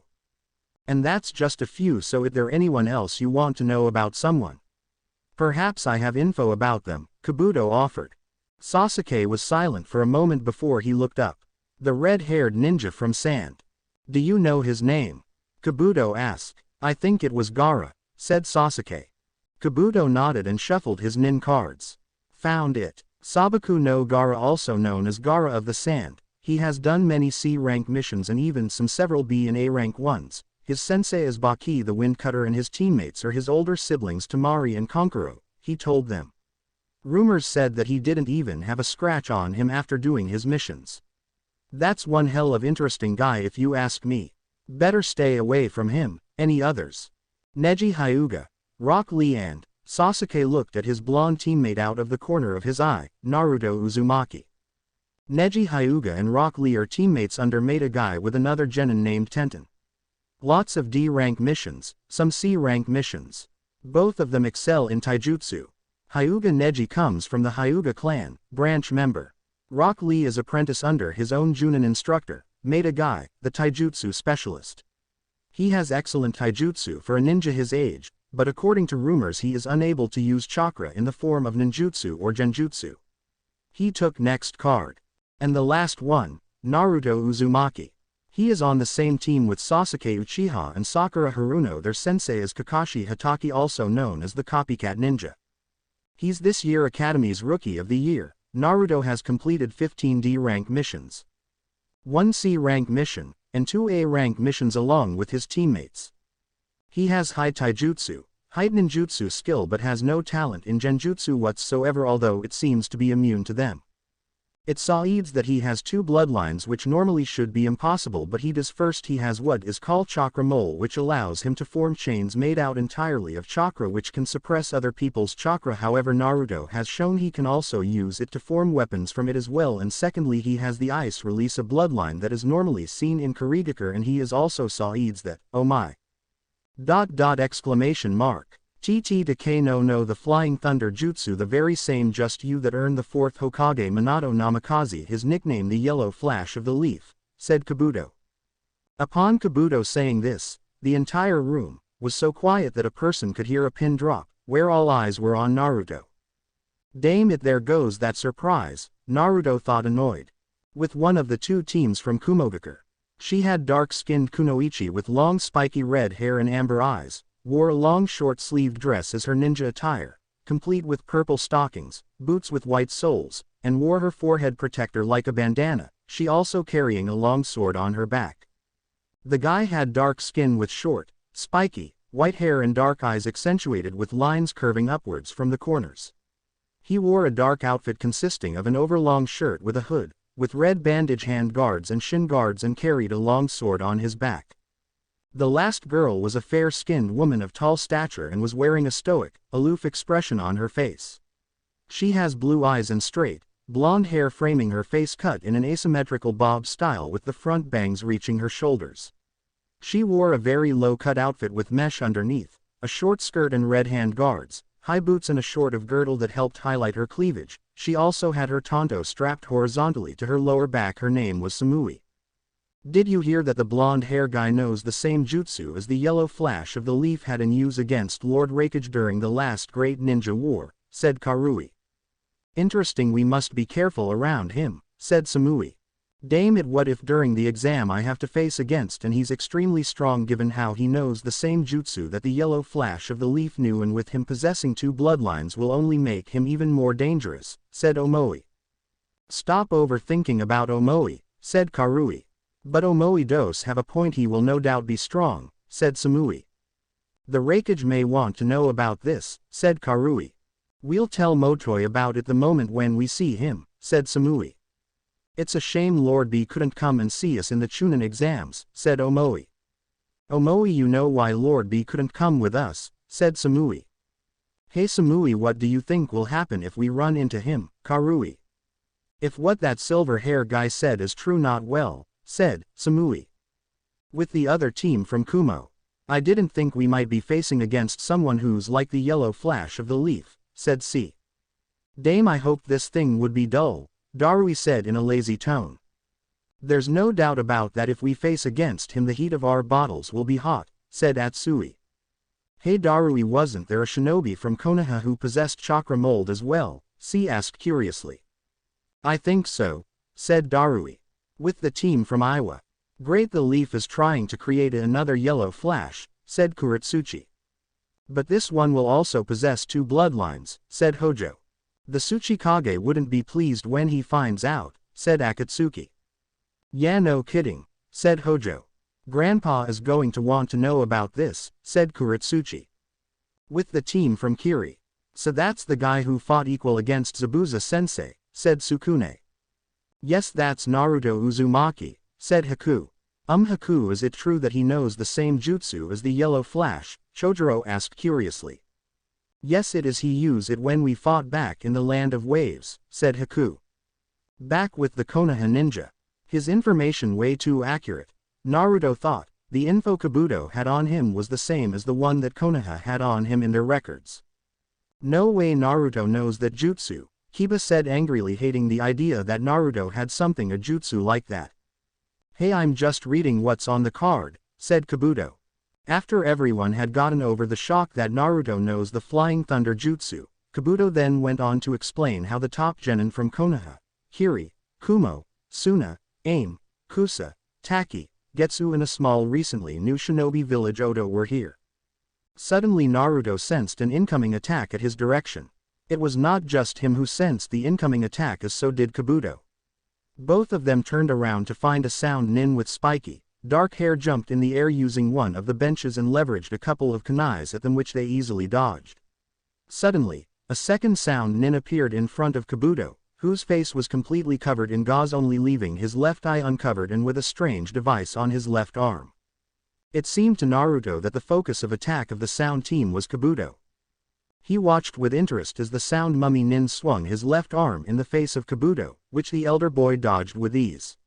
While all looked amazed at the reaction time of Kabuto for dodging the attack, Naruto felt disturbance in the air between Kabuto and the sound mummy nin, which made him narrowed his eyes. He wondered the reason for the disturbance air between the two ninjas. His eyes widened when he saw the glass of Kabuto's glasses cracked and fell to the ground. Naruto narrowed his eyes further for a second and then smoothed his face. He looked at the sound genin who had swung his arm at Kabuto. He is equipped with earmuffs and his arm has a metal gauntlet. Naruto thought. The only thing that has physical ability to strike yet remain unseen is the air or the sound. What's going on? You definitely avoided that punch. Why did you glasses break? Spoke Sasuke as he stood forward, with an annoyed and confused expression on his face. This question was of course shared by many of the others, who were watching the incident and unlike Naruto didn't know what truly happened, but just when everyone thought that was it, Kabuto fell to his knees and threw up, which received many more worried and confused looks from all the different genins. It seems that you're not as good as I thought you would be, given that you were a veteran of the Chunin exam, spoke the gauze-wearing boy named Dosu, who stood in front of Kabuto with the rest of his team. Write this in your card. The 4 genin from Otogakure will definitely make it to Chunin, spoke the black spiky-haired boy named Zaku. As Zaku said this, many of the others in the room stared at Dosu and his teammates, with some curiosity over how Dosu took Kabuto out, after he dodged Dosu's punch. 4 genin, who's the 4th, thought Naruto. I will not accept that kind of behavior in here. Got that? A figure that was one with the smoke that had been born within the room said, sternly glaring at the students. He leaked out a dose of his killing intent to make his point. The killing intent prompted the genins to nod vigorously. The figure smiled. All right, you maggots, take you sits now, he said in a firm voice, making the genins hurry up to take their sits. The genins took each of their assigned sits and looked back at the man in front of the room. I am Morino Ibiki. I am the proctor of the first test of the Chunin selection exams. The proctor introduced himself to the genins. Those who do not follow my rules will automatically fail, he said as he released a burst of ki, scaring some genins in the room.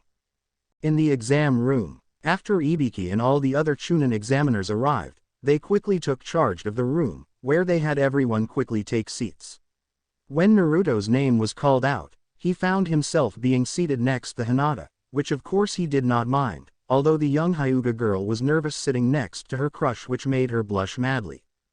After everyone was seated, Ibiki then began to explain the rules of this part of the Chunin exams to everyone. Much to everyone's surprise, they found it to be a simple written exam. Ibiki also then went on to explain that cheating was strictly forbidden, where he and all the other Chunin examiners would be watching them closely, and if they were found any of them to be cheating, then they would be disqualified from the exam straight away. Once Ibiki had finished explained the rules, he then started to handed out the exam sheets and stated that they had 1 hour to do the paper, whereupon hearing this, all the genin immediately began writing. When the exam started, Naruto looked over the questions and found them easy, but he could tell that they were supposed to be difficult for the other genin. And Naruto thought that if they were only a few people who were taking the test and could answer them correctly, then the other genin were forced to cheat their way to pass the exam. Once finished Naruto the test, he turned it upside down and just sat there and waited. He watched several other teams being caught by Ibiki and the Chunin examiners, where they were automatically failed and sent out of the room. By the time of the last 5 minutes of the exam, about a third of the room had been emptied. When the time had come for the final question had come, Ibiki spoke. Well, now it seems that it's time for the final question, although I've to say there are more of you than I thought there would be. But still there is one thing that I did not mention earlier when I explained the rules of the test to you, that rule being that you can choose to take the 10th final question or not. Upon hearing this, the examinees were of course surprised and slightly confused at what Ibiki was saying.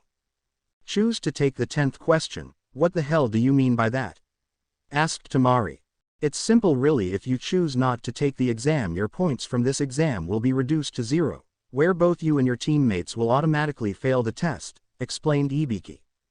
Then what's the point of giving us the choice? Of course we're going to take the question, stated a genin from Kusa. Well, you see, there is actually more to this rule, replied Ibiki, which made the examinees more nervous. For if you do the 10th question and you get it wrong, you'll not only just fail the exam, but you'll also lose your privilege for taking the Chunin exam forever. What the hell kind of dumb rule is that? Kiba said as he stood up and pointed accusingly at Ibiki. There are people who were a part of the Chunin exam in the past, so how can get be part of this year? At this, Ibiki just chuckled darkly, making many of the genin nervous. I am afraid we're unlucky, as this year I'm the one making the rules, which is why I am giving you all the option of quitting, replied Ibiki and then continued. Those of you who are not confident in answering the final question can quit now and take the exam next year and the year after that, stated Ibiki, before chuckling darkly again. I highly doubt the other villages would agree to something like this, and if by any chances you're telling the truth, there is still another way to become a Chunin, and that's being promoted by your cage for your actions on duty, so I have nothing to worry about, said Naruto. After hearing this, Ibiki looked around the room, since after Naruto's little speech, the frightened and uncertain looks that were on many of the faces turned to looks of confidence and determination, the direct opposite of what they were a moment ago. Upon seeing how the atmosphere had been completely changed by Naruto's speeches, the Konoha interrogator couldn't help but smirk. So this is the Kyuubi Jinchuriki Naruto Uzumaki, pretty interesting kid. He completely wiped out everyone's uncertainty. 80 genin, more than I expect, but still, since you all seem ready to take the question, I've only one thing to say, you all pass. Ibiki announced. After hearing this, the genin were of course surprised and confused at what Ibiki had said. After getting over her surprise, Sakura imminently took up and spoke. Wait, what do you mean by we passed? What about the 10th question? At this, Ibiki smiled. The choice to take the question was the 10th question, as there was no actually question to begin with. So what were all those other questions? Were they all just a waste? Asked Tamari, with annoyance at how they had been all duped. No, they had a purpose as well. They were all to test you information gathering skills, explained Ibiki, where after seeing the slight confused look on some of the genin's faces, he went on to explain the objective and goals of the first test, and how they were all tested and how the test involved skills needed to be a successful Chunin. During the explanation, Ibiki even removed his bandana to reveal all the scars on his head that he received from being tortured, showing what you've to go through to keep the secret of your village from its enemies.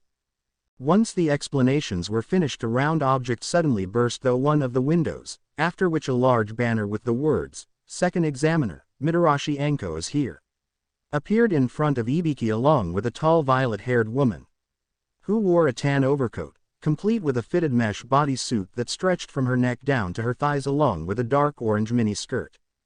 Upon her arrival, the woman named Anko cried out, "I am the sexy and single second examiner Anko Mitarashi, now let's go to the next exam."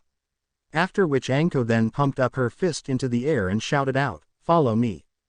At this, everyone in the room just stared at her with looks of disbelief. "You really need to learn to grasp the atmosphere, Anko," stated Ibiki as he stepped out from behind the banner, with a dull look on his face, where the violet-haired woman blushed in embarrassment. As Naruto looked at Anko whilst unlike the most of the other guys in the room who were admiring Anko's looks and body, Naruto was more forced to the dark chakra that he was sensing, which was coming from the right side of Anko's neck.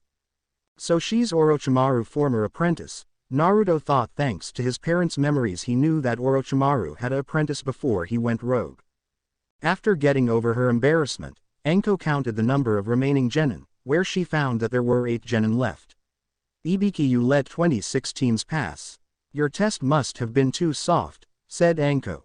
Or that there were quite a number of excellent genin this year, Ibiki replied. Huh, well it doesn't matter, Anko replied before a sinister grin approved on her face, as I'm going to make more than half of these teams fail the next test. Upon hearing this, many of the genin became nervous, especially given the sinister-looking smirk that appeared on her face. Now everyone to the training ground 44. Be there in 20 minutes or you fail. Let's go, Anko said, and everyone follow right behind most boys who were checking Anko's ass and the most girls behind the boys getting angered of the boys were doing. Outside of the Forest of Death. The training ground 44, also known as the Forest of Death, is one of Konoha's deadliest training ground, reserved only for Chunin, Jonin and Anbu. The forest itself was home to various plants and deadly animals from big spiders to gigantic bears and tigers. The Forest of Death is the traditional place for second round of every Chunin exams done in the Leaf. The Chunin exams are hosted in various countries and rotated. Every 4 years the Chunins happen in the Leaf unless something happen in the village that it is supposed to be held at. To everyone from Konohagakure, the Forest of Death, as the name says, it's hell in one place you don't come near, but obviously this doesn't apply to the crazy snake lady, also known as Anko. To her this place is her home away from home, and the reason she is always in charge of the second round. Of the original 200 applicants to the Chunin exams, more than half were failed in the first task. Now we are currently at the entrance of the Forest of Death. This place gives me the creeps, said Sakura nervously, holding onto Sasuke's right shoulder as she looked at the dark forest. All right maggots, this is the place for your second test, training area 44, or better known as the Forest of Death, said Anko. Just then Naruto sensed someone with high levels of chakra entered the group, and it felt dark, but it was well disguised, preventing Naruto to figure out who it was. Who the hell is that? If it wasn't for my strong sensing ability, their disguise would make me think that they're around Chunin level, thought Naruto. And soon enough you kids will find out soon why this place is called the Forest of Death, Anko said with a sinister smirk, making most of the genins gulped out of fear whilst some just shuddered it off. Naruto could tell that Anko liked to plant seeds of fear within the hearts of other people. Oh yeah, before we start I would like you to sign these papers, Anko said as she held a paper in her hand. The genin looked at her curiously. In this test there will be killings, and I don't want to be responsible for your deaths, so you have to sign these waivers. The genin looked at her, some thinking they should quit. They were going to do the second test in a place called the Forest of Death, and now there was going to be some killings in the forest. It was too much for some genins. I will explain the test before you sign the waivers. This test will be a survival test. The training ground 44 has locked gates, a river, forest and a tower at the center. From each gate there is about 10 kilometers until the tower. Anko then paused for a moment to allow her words sink in. In this training ground you will compete in an all-out, no rules scroll battle. Each team will be given one heaven or earth scroll. For a team to pass you have to present both heaven and earth scrolls to the tower in the center of the training ground. There is a time limit. You have only 5 days to get into the tower with both scrolls to pass the test. If you arrive after 120 hours you will fail the test. There is not quitting once you enter the training ground. You will be in there for 5 days, Anko announced to the listening genin. What do we do about food? Choji asked while eating bag of chips. He was very worried that he would have to be trapped in the training ground without his favorite food, barbecue and chips. The forest is full of food. All you have to do is avoid man-eating bugs, poisonous insects and plants. The genin shuddered at the thought of being eaten by bugs. The forest was indeed a scary place. The forest will be full of enemies, so if you get to the tower faster with both scrolls you will avoid enemies. She paused for a moment before going on. Now let's get on to who gets disqualified. The first I have already told you, which is not being able to get to the tower with both scrolls and in time, she said as the genin nodded. Second is those who lose a teammate or a teammate gets killed. Lastly, you must not open the scroll before you reach the tower. As Chunin, you be expected to courier important documents. This will be a test to your trustworthiness. She finished her explanation to the genins. Come over here and take the waivers and sign them. Anko ordered as the genins went over to her and took the waivers to sign. Some were hesitant to do it at first, but every single one of them eventually did sign them, and they then handed them back over to Anko, who then given each team their scroll, but either heaven or earth scroll, which she made sure that no other team would know which team held the scroll that needed to pass the exam.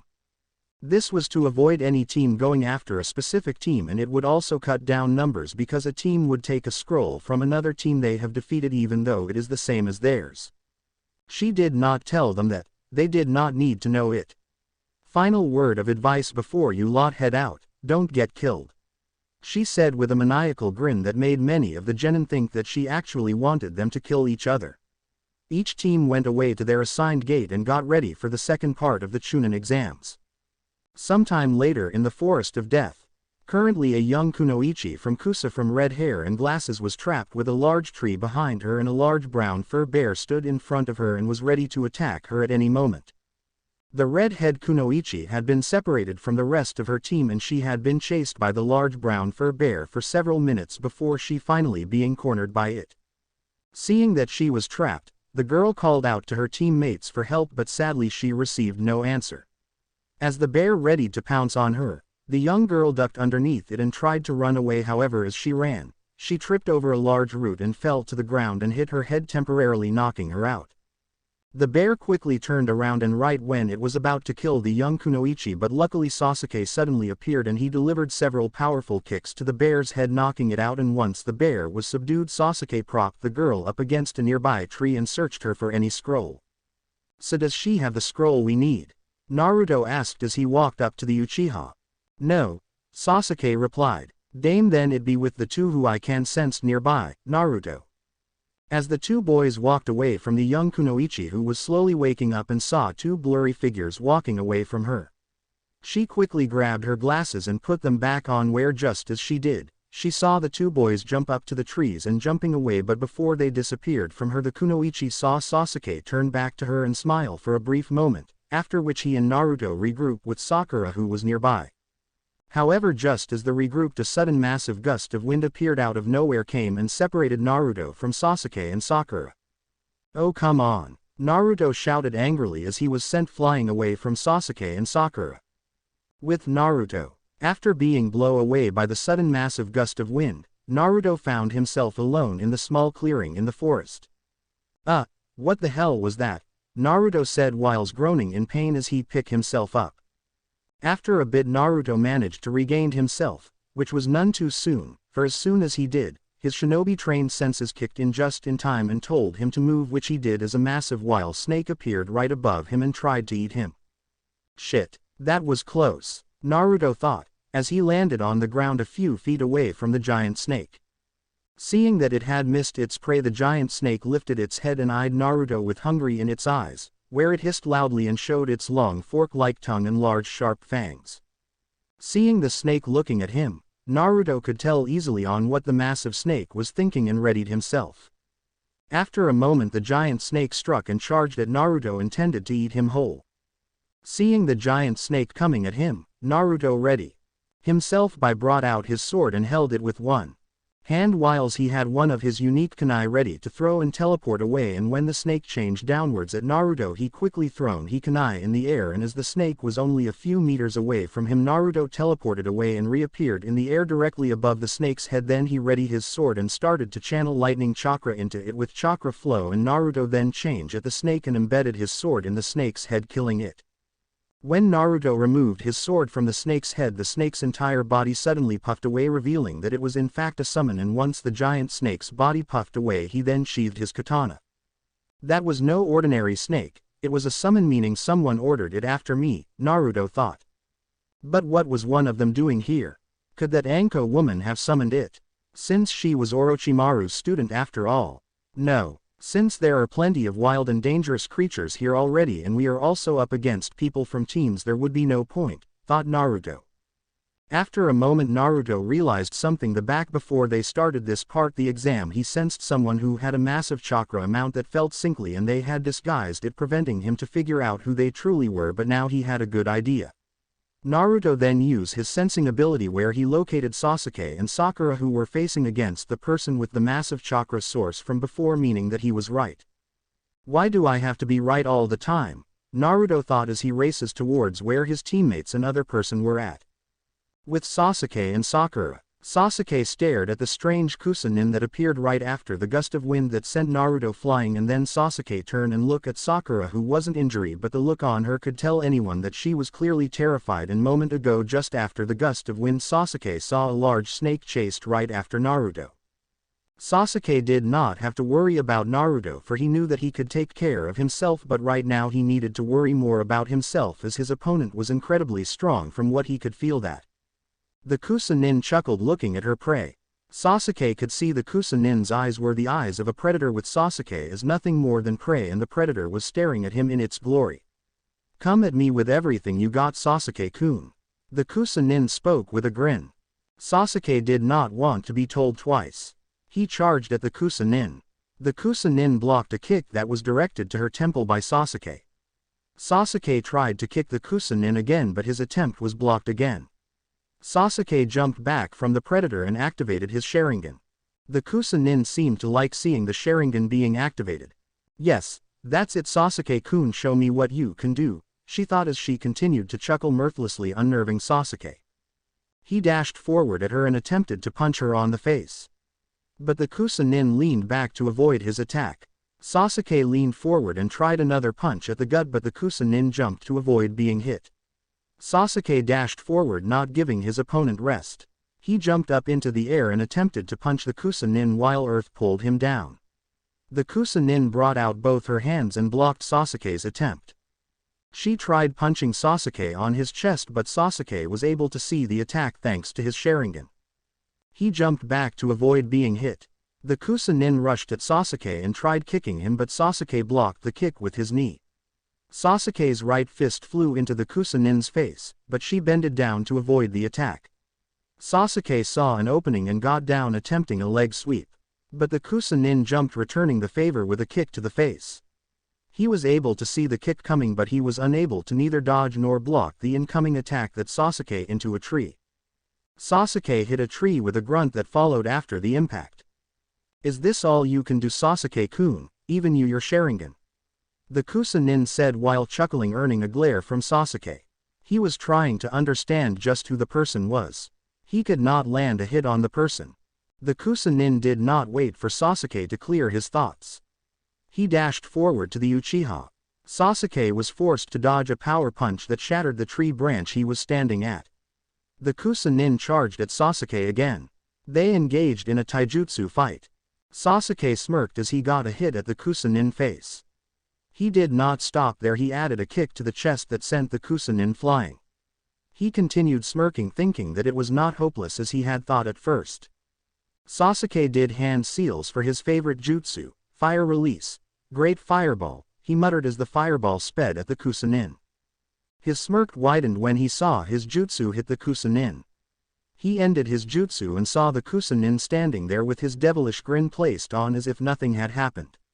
His eyes widened in disbelief. It should not have been possible for someone to take on the jutsu head on and still stand like nothing had happened.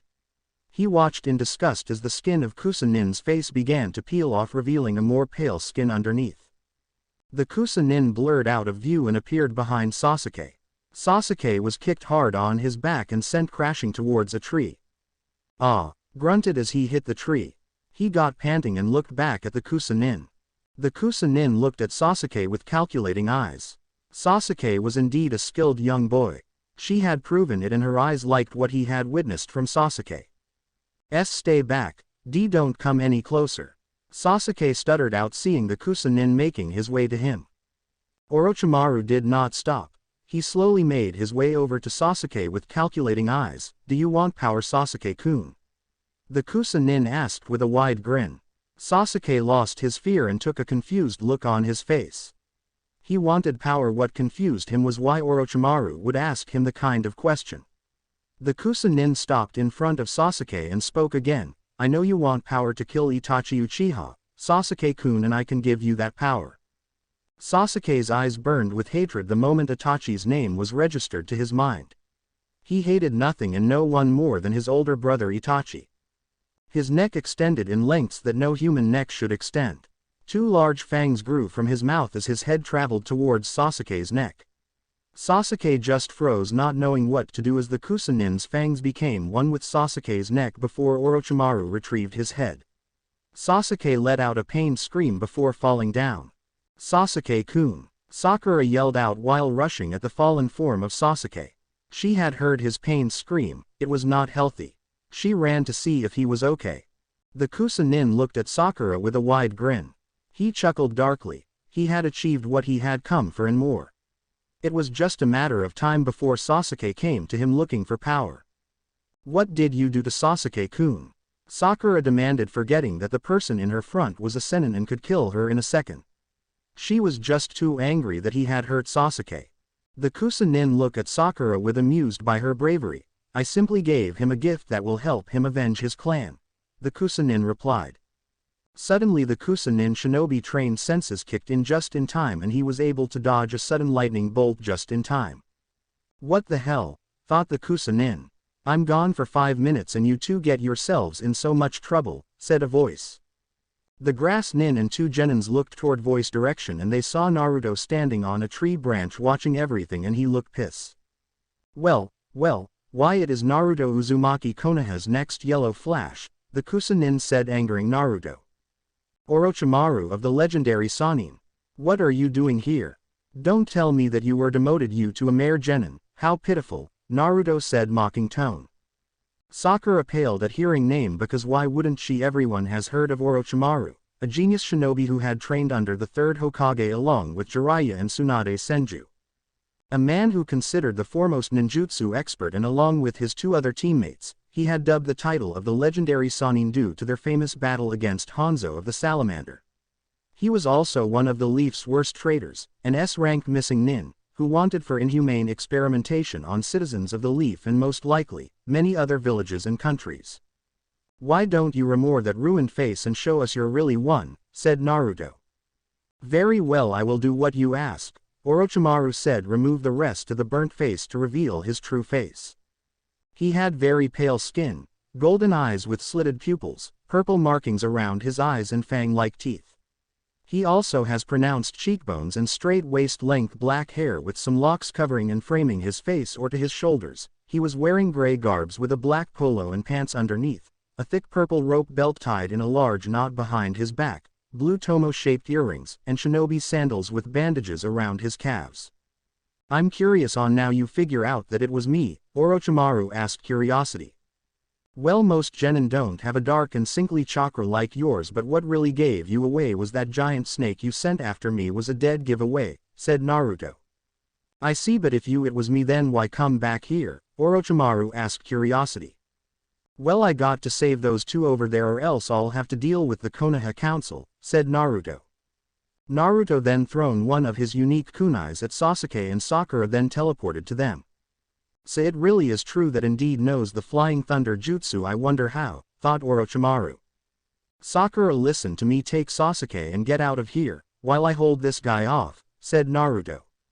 Naruto, you can't be serious. Look at what he did to us. You don't stand a chance against someone like him, say Sakura. I have better chance of survive this if you two ain't here. So Sakura, for first time and probably the only time, listen to me and leave. Naruto shouted angrily. Thankfully for Naruto's sake, Sakura actually listened to Naruto for once and took Sasuke and left Naruto to deal with Orochimaru. HWW, how noble of you, Naruto, sacrificing yourself to save your comrades. It seems that you're just like the original Yellow Flash, said Orochimaru.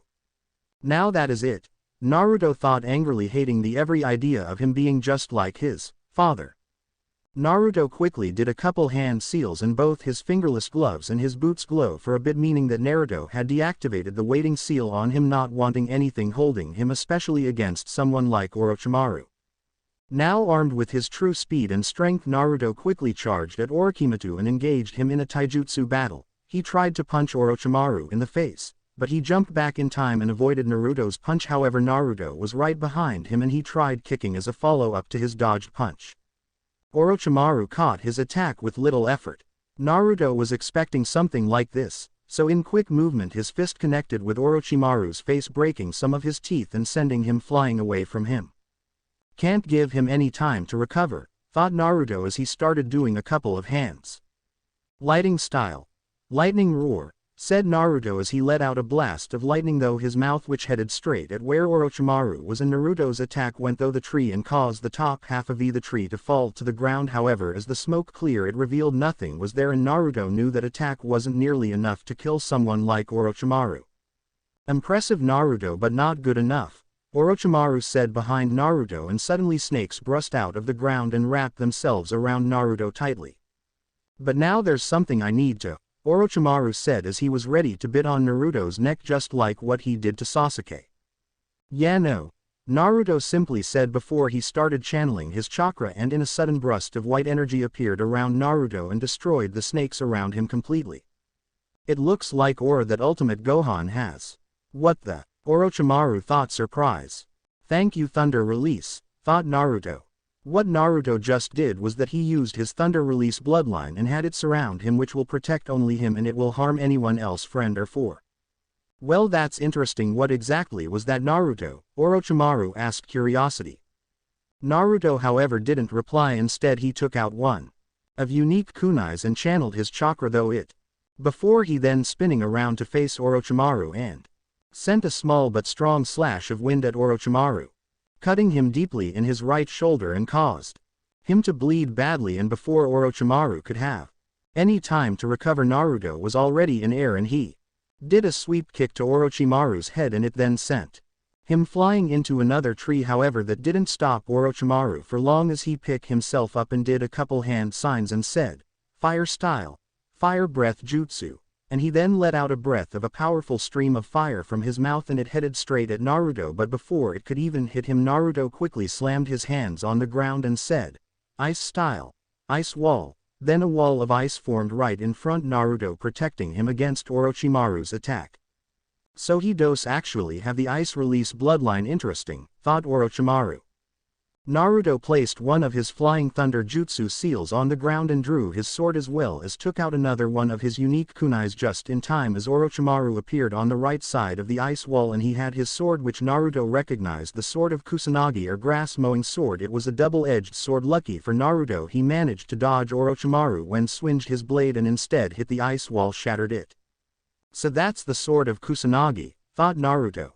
Naruto ready his blade and attack Orochimaru, who managed to block Naruto's attack, and their blades clash against each, and as they hold their ground, Naruto throw his unique kunai at Orochimaru's head, who dodge easily, and he used free hand to perform the hidden shadow snake's hands technique to eject a snake from his sleeve to try to bite onto and poison Naruto. However, Naruto planned for Orochimaru to dodge, and he then teleport behind Orochimaru and quickly channel lightning chakra through his sword and slash downwards on Orochimaru's back, causing him to bleed deeply there as well. But that didn't stop him as he quickly spin around and was about to cut Naruto in the face. However, Naruto teleport away for a moment as he seal up his blade and use his chakra mold to create a sledgehammer and teleport back to Orochimaru.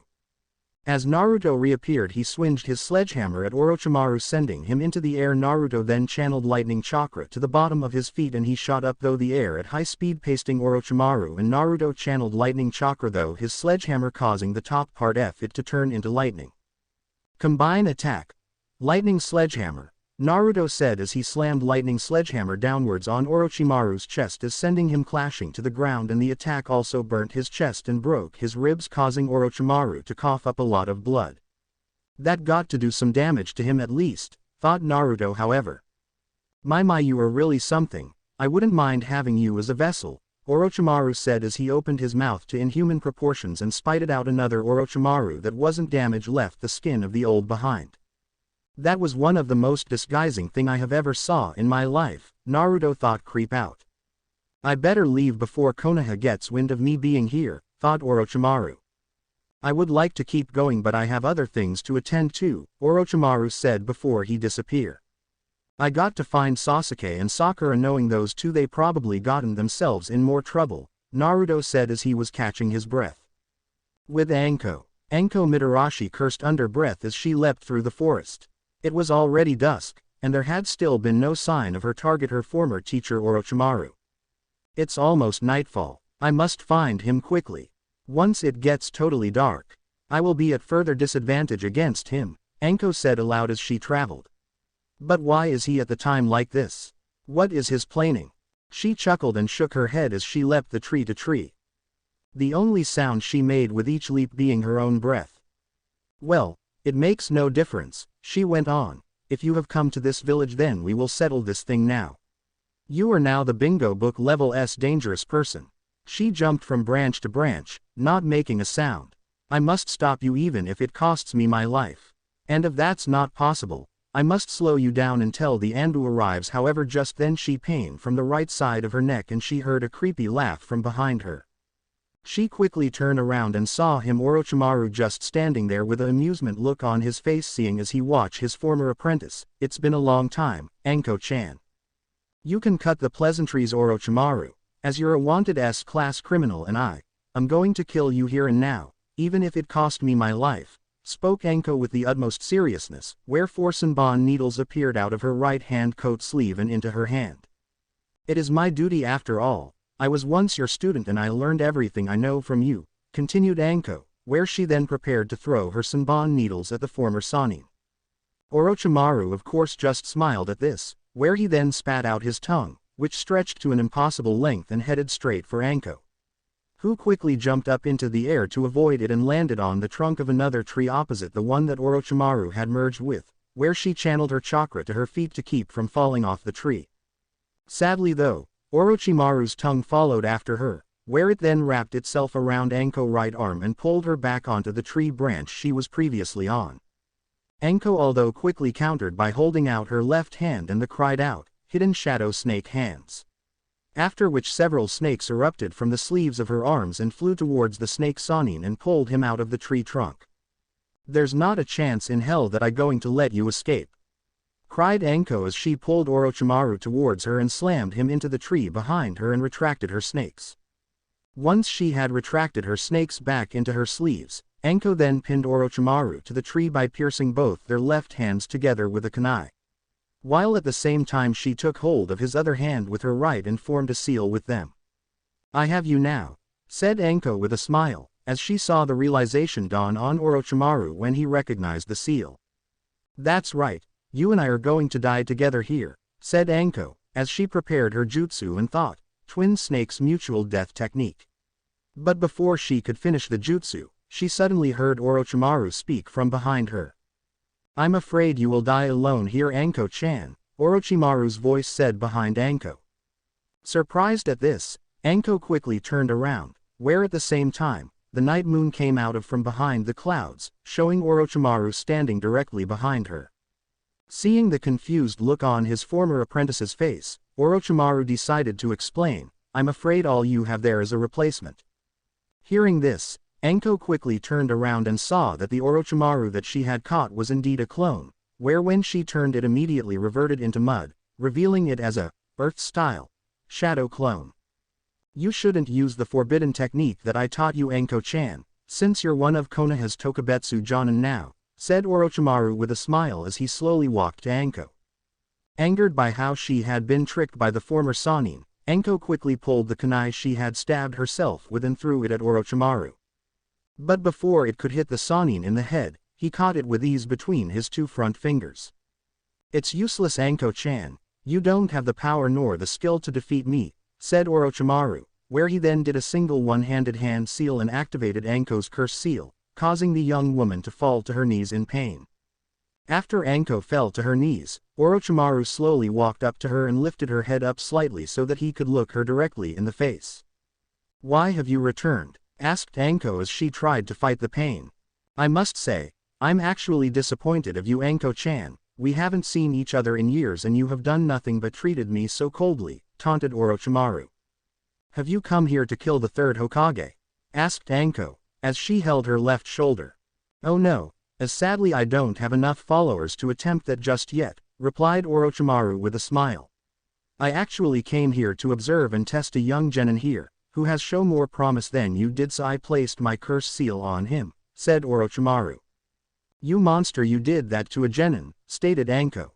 I am certain the boy will survive, however there is another that caught my attention greatly, said Orochimaru.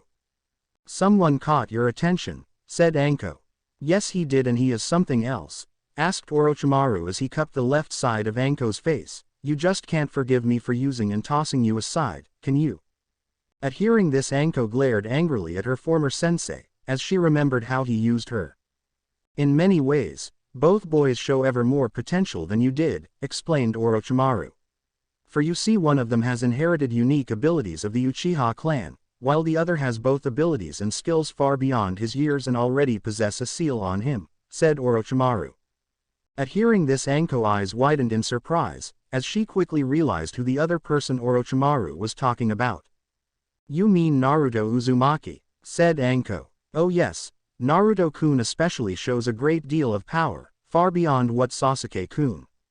Either he or Sasuke-kun could become perfect candidates for my plans in the future, answered Orochimaru. Getting a little greedy, aren't we? Going after two genin at once, taunted Anko. Perhaps, but it would be such a waste not to, replied Orochimaru with a smile, after which he then stood up and started to walk away from Anko. I will keep close eye on them. As Orochimaru walked away, he then suddenly turned around. Also, whatever happens, do not cancel the exam. 3 of my followers are taking part of the exam and I look forward to see how they fare. Should you cancel the exam, then Konoha's fate is sealed, and I will destroy it far sooner. Once Orochimaru had said this, he then turned away from Anko and disappeared in a whirl of purple flames, leaving Anko alone. Orochimaru, Anko yelled, but her former sensei had already gone from there. She rushed toward the tower to inform the third Hokage about this new development. Naruto was running through the forest of death towards Sasuke and Sakura were, because thanks to his sensing ability he knew where they were at. However, he was stopped by another Konoha team who older than him, and from what Naruto sensed from their chakra levels they were civilians but had well-made colors and weapons, meaning that their parents were members of the civilian council. What can we do for you 3? Said Naruto. The team in front of him weren't much to be worried as there were 3 of them and there was only one Naruto. The name's Kitsuhara Akimitsu. Hand over your scroll and we won't hurt you, much demon, the one standing in front of Naruto says with a smile. This is going to be fun, Naruto thought before he threw one of his unique kunai at the one standing in the middle of 3 and slit his throat, killing him. What the hell? The one standing at Naruto's left side shouted, afraid. Why, you bastard? The one standing at Naruto's right side shouted in anger, and because of his anger he attacked Naruto with a gold kunai and he aimed straight for Naruto's face. However, Naruto dodged it easily and got behind his attacker, and by using his superior strength he broke his neck, killing him as well. Naruto turned to face third older genin who fell on his ass being scared of Naruto, and he held out his right hand at Naruto. Please we're both Konoha shinobi, the older Konoha shinobi begged. However, Naruto didn't listen to him and he pointed his right hand in a gun-like fashion, and suddenly lightning shot out of his fingers tips and it went through the older Konoha genin chest, hitting his heart, killing him. The way Naruto did it is similar to how Akeno Himehime uses her lightning. Naruto then walk and search the 3 bodies for their scroll and supplies, and once he found them he bite his thumb which caused it to bleed, but it quickly heal itself, and Naruto used the blood from it and perform a couple hand signs before slamming his right hand on the ground surrounding his right hand, and in a proof of smoke a fox, and it had a whirlpool headband on just like Shingo, but this fox's fur was brown. Hey Naruto, said the fox. Hey Yoko, I need your help, said Naruto. Sure, what do you need? Said Yoko. I'm in the middle of the Chunin exams where my team needs 2 scrolls and head towards the large tower in the middle of this forest, but my team and I got separated and I have a feeling that they are in trouble, Naruto explained. Okay, what do you need me to do? Said Yoko. I want you to go to the tower with one of my kunais, so when I get teammates and the other scroll that I need I will be able to teleport to the tower straight away, said Naruto. Yeah sure, said Yoko. Thanks Yoko, said Naruto before he handed Yoko one of his kunais as well as place another seal on it which will alert Naruto that Yoko has made it to the tower. After Yoko took the kunai and Mato his way towards the tower, Naruto also continue his way towards Sasuke and Sakura. When Naruto finally arrived where Sakura and Sasuke was and he noticed it was a mayhem going on with Sakura was on the ground with her hair cut in half and multiple kunai wounds. Lee was also there but he bleeding from his ears and a few bruises. Team 10 seemed to be trying to hold off the Sound Team but to no avail and finally Sasuke who was unconscious from what Orochimaru did to him. Pathetic. The lot of you, Dosu said smirking as he picked up kunai and made his way towards Sasuke to kill him, and no one could stop him. Until Naruto shunshined in front of him and quickly delivered a good kick to him that sent him into the ground. Everyone was happy to see that someone had arrived to help them. Another one. These guys just keep coming, Zaku said getting pissed off because every time they tried to kill the Uchiha someone came along and got in their way. Good, now with Naruto here we have a better chance to win this, thought Shikamaru. Awesome, with Naruto here with us we will win this for sure, thought Choji. Alright, now with Naruto here with us they don't stand a chance against us, thought Ino. Why don't you just leave, you are no match for me, Naruto said smirking. I'll rip that smile out of your face, Dosu snickered and flexed his arm showing his gauntlet. Melody arm, Dosu said as he channeled chakra to his arm. Naruto could sense that the sound waves were filled with chakra so he threw one of his unique kunai past Dosu who just thought Naruto tried to hit him but failed badly.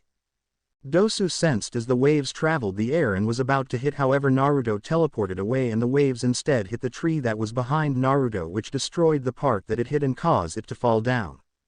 Naruto stood in the middle of the area with the kunai that he just thrown in his hands. Don't think I'll fall for that trick, Naruto said inwardly smirking with the rest of rookies that were awake, stared at the blonde. Enough of this crap, I'll deal with this, Zaku said and stepped forward intending to end the battle in one attack. Wind style. Decapitating air waves, Zaku said and channeling chakra through his arms he sent a gust of wind towards Naruto. Naruto stood in place and only lifted his right arm that had his unique kunai and he channeled wind chakra thought it and then he cut the gust of wind in half leaving him unharmed. Zaku watched as the dust cloud started to disappear only to find Naruto in the same place. Is that it? Naruto said smirking which Zaku got even more mad, however before he could do anything a sudden large pulse of dark chakra emanating from Sasuke's body. When everyone looked towards where KT was coming from, they saw Sasuke standing up, surrounded by dark chakra and had markings covering his body. It's the cure's mark, it's activated, thought Naruto. It was upon seeing this that Dosu realized that Orochimaru had placed one of his curse seal on Sasuke and now he and his team stood no chance of beating Sasuke with the curse seal helping him, but before he could order his teammate Zaku to pull back, his teammate attacked and tried to kill both Sakura and Sasuke with his wind style, extreme decapitating airwaves. Unfortunately though for Zaku, Sasuke was able to evade the attack, while carrying Sakura to safety at the same time. After which he easily defeated Zaku, with his fire style, Phoenix Sage fire technique, combined with Shuriken and his newly enhanced speed from the curse mark, where he then dislocate both Zaku's arms. When those watching the battle saw this, many of them couldn't believe the brutality that Sasuke was showing. Those who knew Sasuke, like Team 10 and Sakura, were of course frightened by all this, especially when they saw the dark sadistic look on his face. This was only highlighted by the dark aura that was surrounding him along with the markings covering his body and his Sharingan being activated. After defeating Zaku, Sasuke then turned to Dosu, who immediately took a step back in fear, when he saw Sasuke looking at him. When Sakura saw this, she knew that there was something wrong with Sasuke and it had to do with the mark that Orochimaru had placed on Sasuke yesterday. But just when she was about to run over to Sasuke and stop him, the young Uchiha heir was forced to jump away, when he saw a gleam of light from his left, along with a fast-moving blur. After avoiding the blur, Sasuke quickly turned to see who his assailant was, where he narrowed his eyes with annoyance, when he saw that it was his teammate Naruto. Naruto, fight me, I want to test this new power against you, Sasuke commanded and he quickly rushed at Naruto and engaged in a taijutsu battle. Sasuke-kun, please stop this, Sakura said crying in the ground. This was all too much for her. She had to defend Sasuke but she got crushed. She watched as someone bit Sasuke in the neck and gave him some strange marking and she was watching Sasuke apparently out of control. I don't have time for this. I can't allow him to use this curse mark any longer.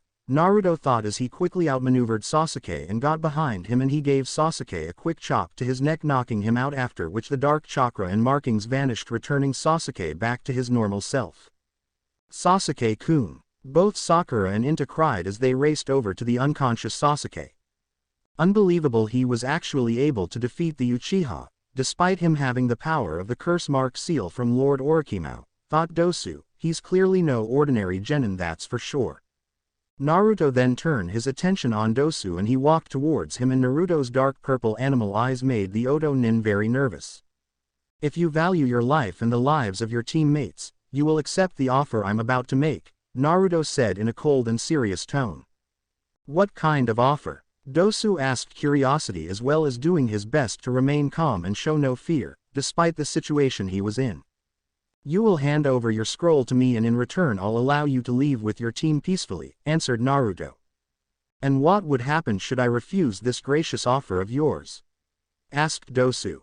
Then I will take the scroll by force, Naruto said in a cold and serious tone.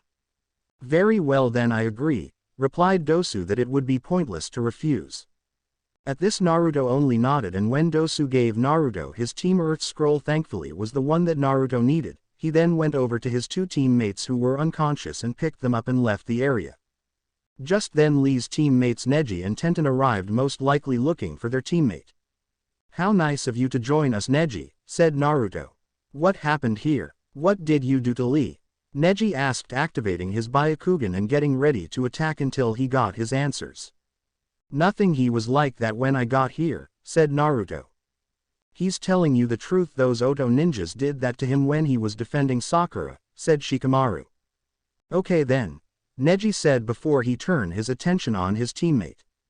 Tenten, go and get Lee, we're leaving, said Neji. Sure thing, Tenten said as she walked over to Lee and picked him by placing his arm around Shi's shoulder, after which they headed off. Just then a seal on his left palm started to glow, meaning that Yoko has reached the tower. Good, then he can finish this part of the exam, thought Naruto as he walked over Sakura, who was still holding on to the unconscious Sasuke with Ino. Sakura, we're leaving as well, said Naruto. But Sasuke-kun needs to rest, said Sakura. Yeah, he hasn't even wake up yet, said Ino. That isn't going to be a problem, so let go of him, Ino, said Naruto. Just as Ino let go of Sasuke, Naruto walked over to them and placed right hand on Sasuke and his left hand on Sakura before all three have disappeared in a golden flash, leaving a shocked Shikamaru, Choji and Ino behind. What the hell? Said Ino. They're gone, said Choji. At least we don't have to worry about dealing with him, thought Shikamaru. A couple days. It has been 4 days since Naruto's team arrived at the tower. However, they weren't the first team that arrived at the tower, as it was the team from Suna, and the next day the next teams that arrived was Kumo and Iwa. The day after, 2 more teams show up, the team from Kiri and the other team from Kumo show up. 2 days later 3 teams from Konoha show up, and finally on the last day 1 more Konoha teams show up, and it was Kabuto's team as well as the team from Oto with their 4th member, bring the person that Naruto fought against at the Land of Waves, Mitsuki. All the genins were lined up with team, and stood in front of them were their senseis and the 3rd Hokages. The Suna sensei is a very tall man. He has 2 distinctive, red markings on the right side of his face, the only visible part of his head, with the rest being covered by his turban-like headgear and by a sheet hanging from it on the left side of his face. He dons the standard attire of a Suna nin, complete with a forehead protector and flak jacket. His name was Baki. The Iwa sensei is a very tall and brawny shinobi. He has dark eyes and short dark gray-colored hair, as well as a beard and a bulbous nose. He wears the standard Iwagakure shinobi uniform with a left sleeve and a right lapel. He also wears the forehead protector of the Alliance in a bandana style and bandages around his right arm. His name Kitsuchi Kamizuru, the son of the current Tsuchikage Onoki, the fence-sitter.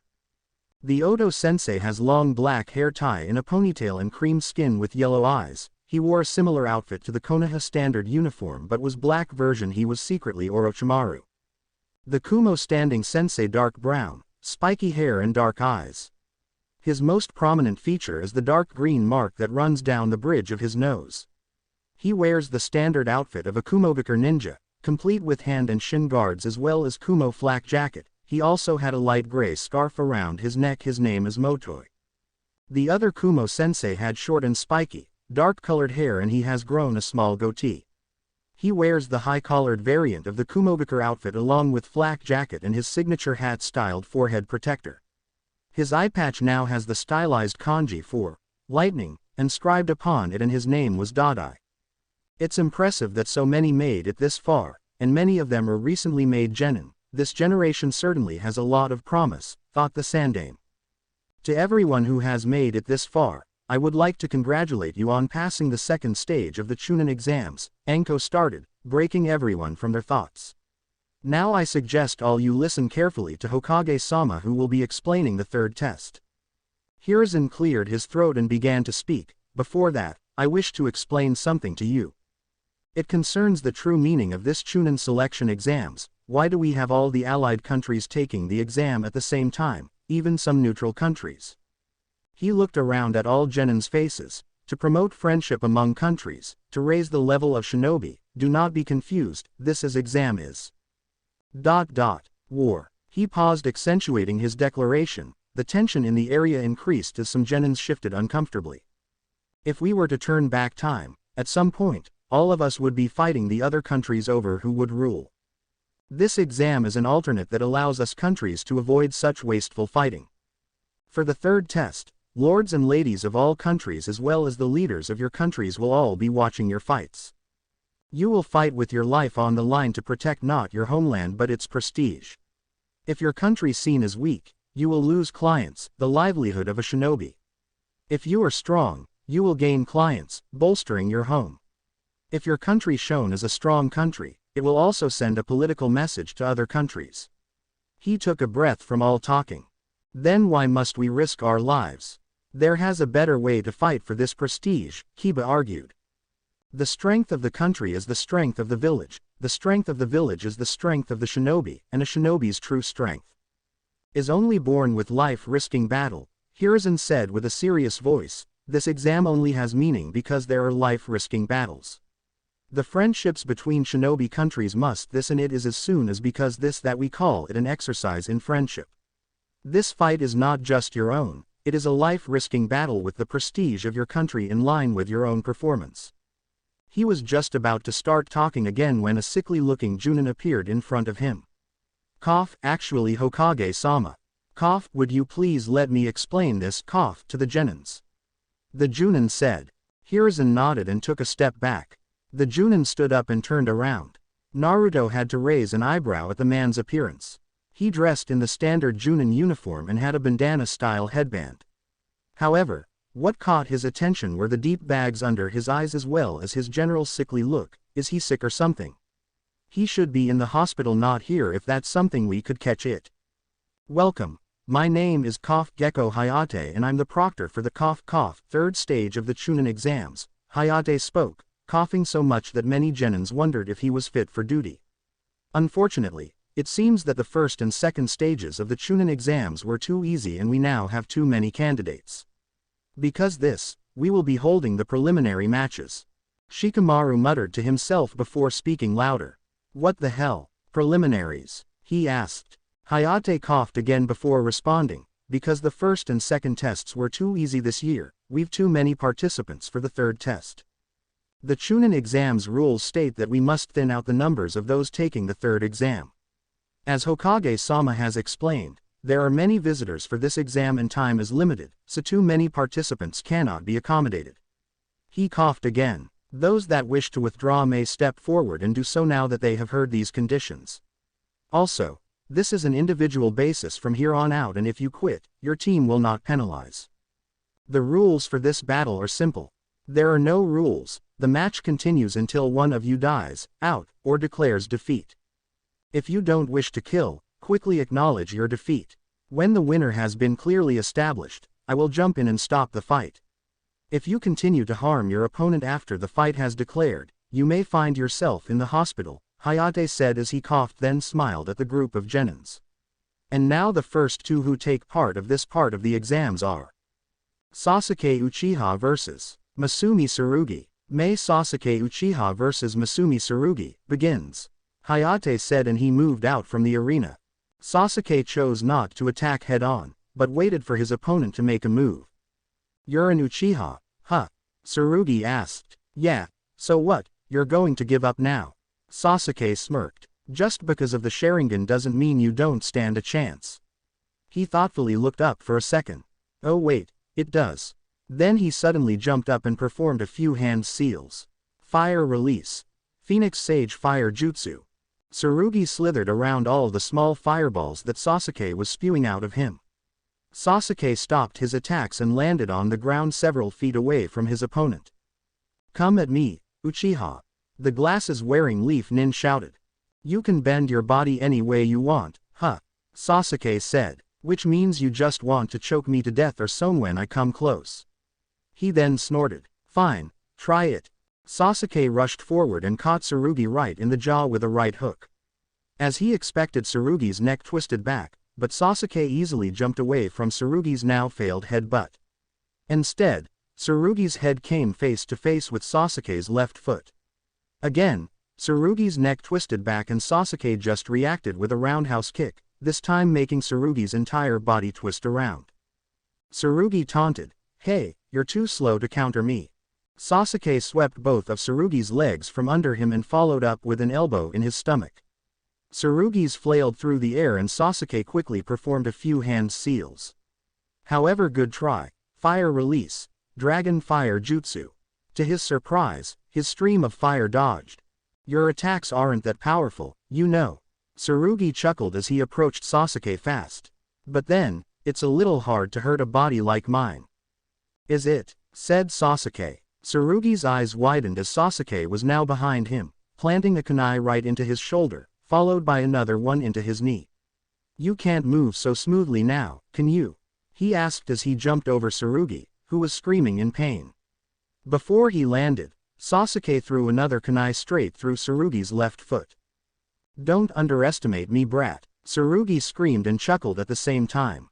These wounds, I can move them to a less annoying spot with this body of mine. He dropped on the ground. Winner is Sasuke Uchiha, Hayate said. Sasuke started walking away, only to momentarily pause and stare at the medics taking Tsurugi away. He started walking again. I must say, my eternal rival. Your both students are quite talented, Guy said to Kakashi, whose face was buried in his favorite book. Kakashi lowered the book and looked at Guy. What? Did you say something, Guy? Damn you and your hip attitude, Kakashi. Guy shouted dramatically. Works every time, Kakashi thought happily. You were great, Sasuke-kun. Ino and Sakura shouted, trying to cheer Sasuke. Kakashi walked up to Sasuke and placed his hand on Sasuke's right shoulder. Let's deal with that curse mark, shall we? Kakashi said quietly so no one would hear him, and Kakashi then used the Shunshin no Jutsu to teleport him and Sasuke away. The end. Remember to subscribe and like this video. See you in the next video.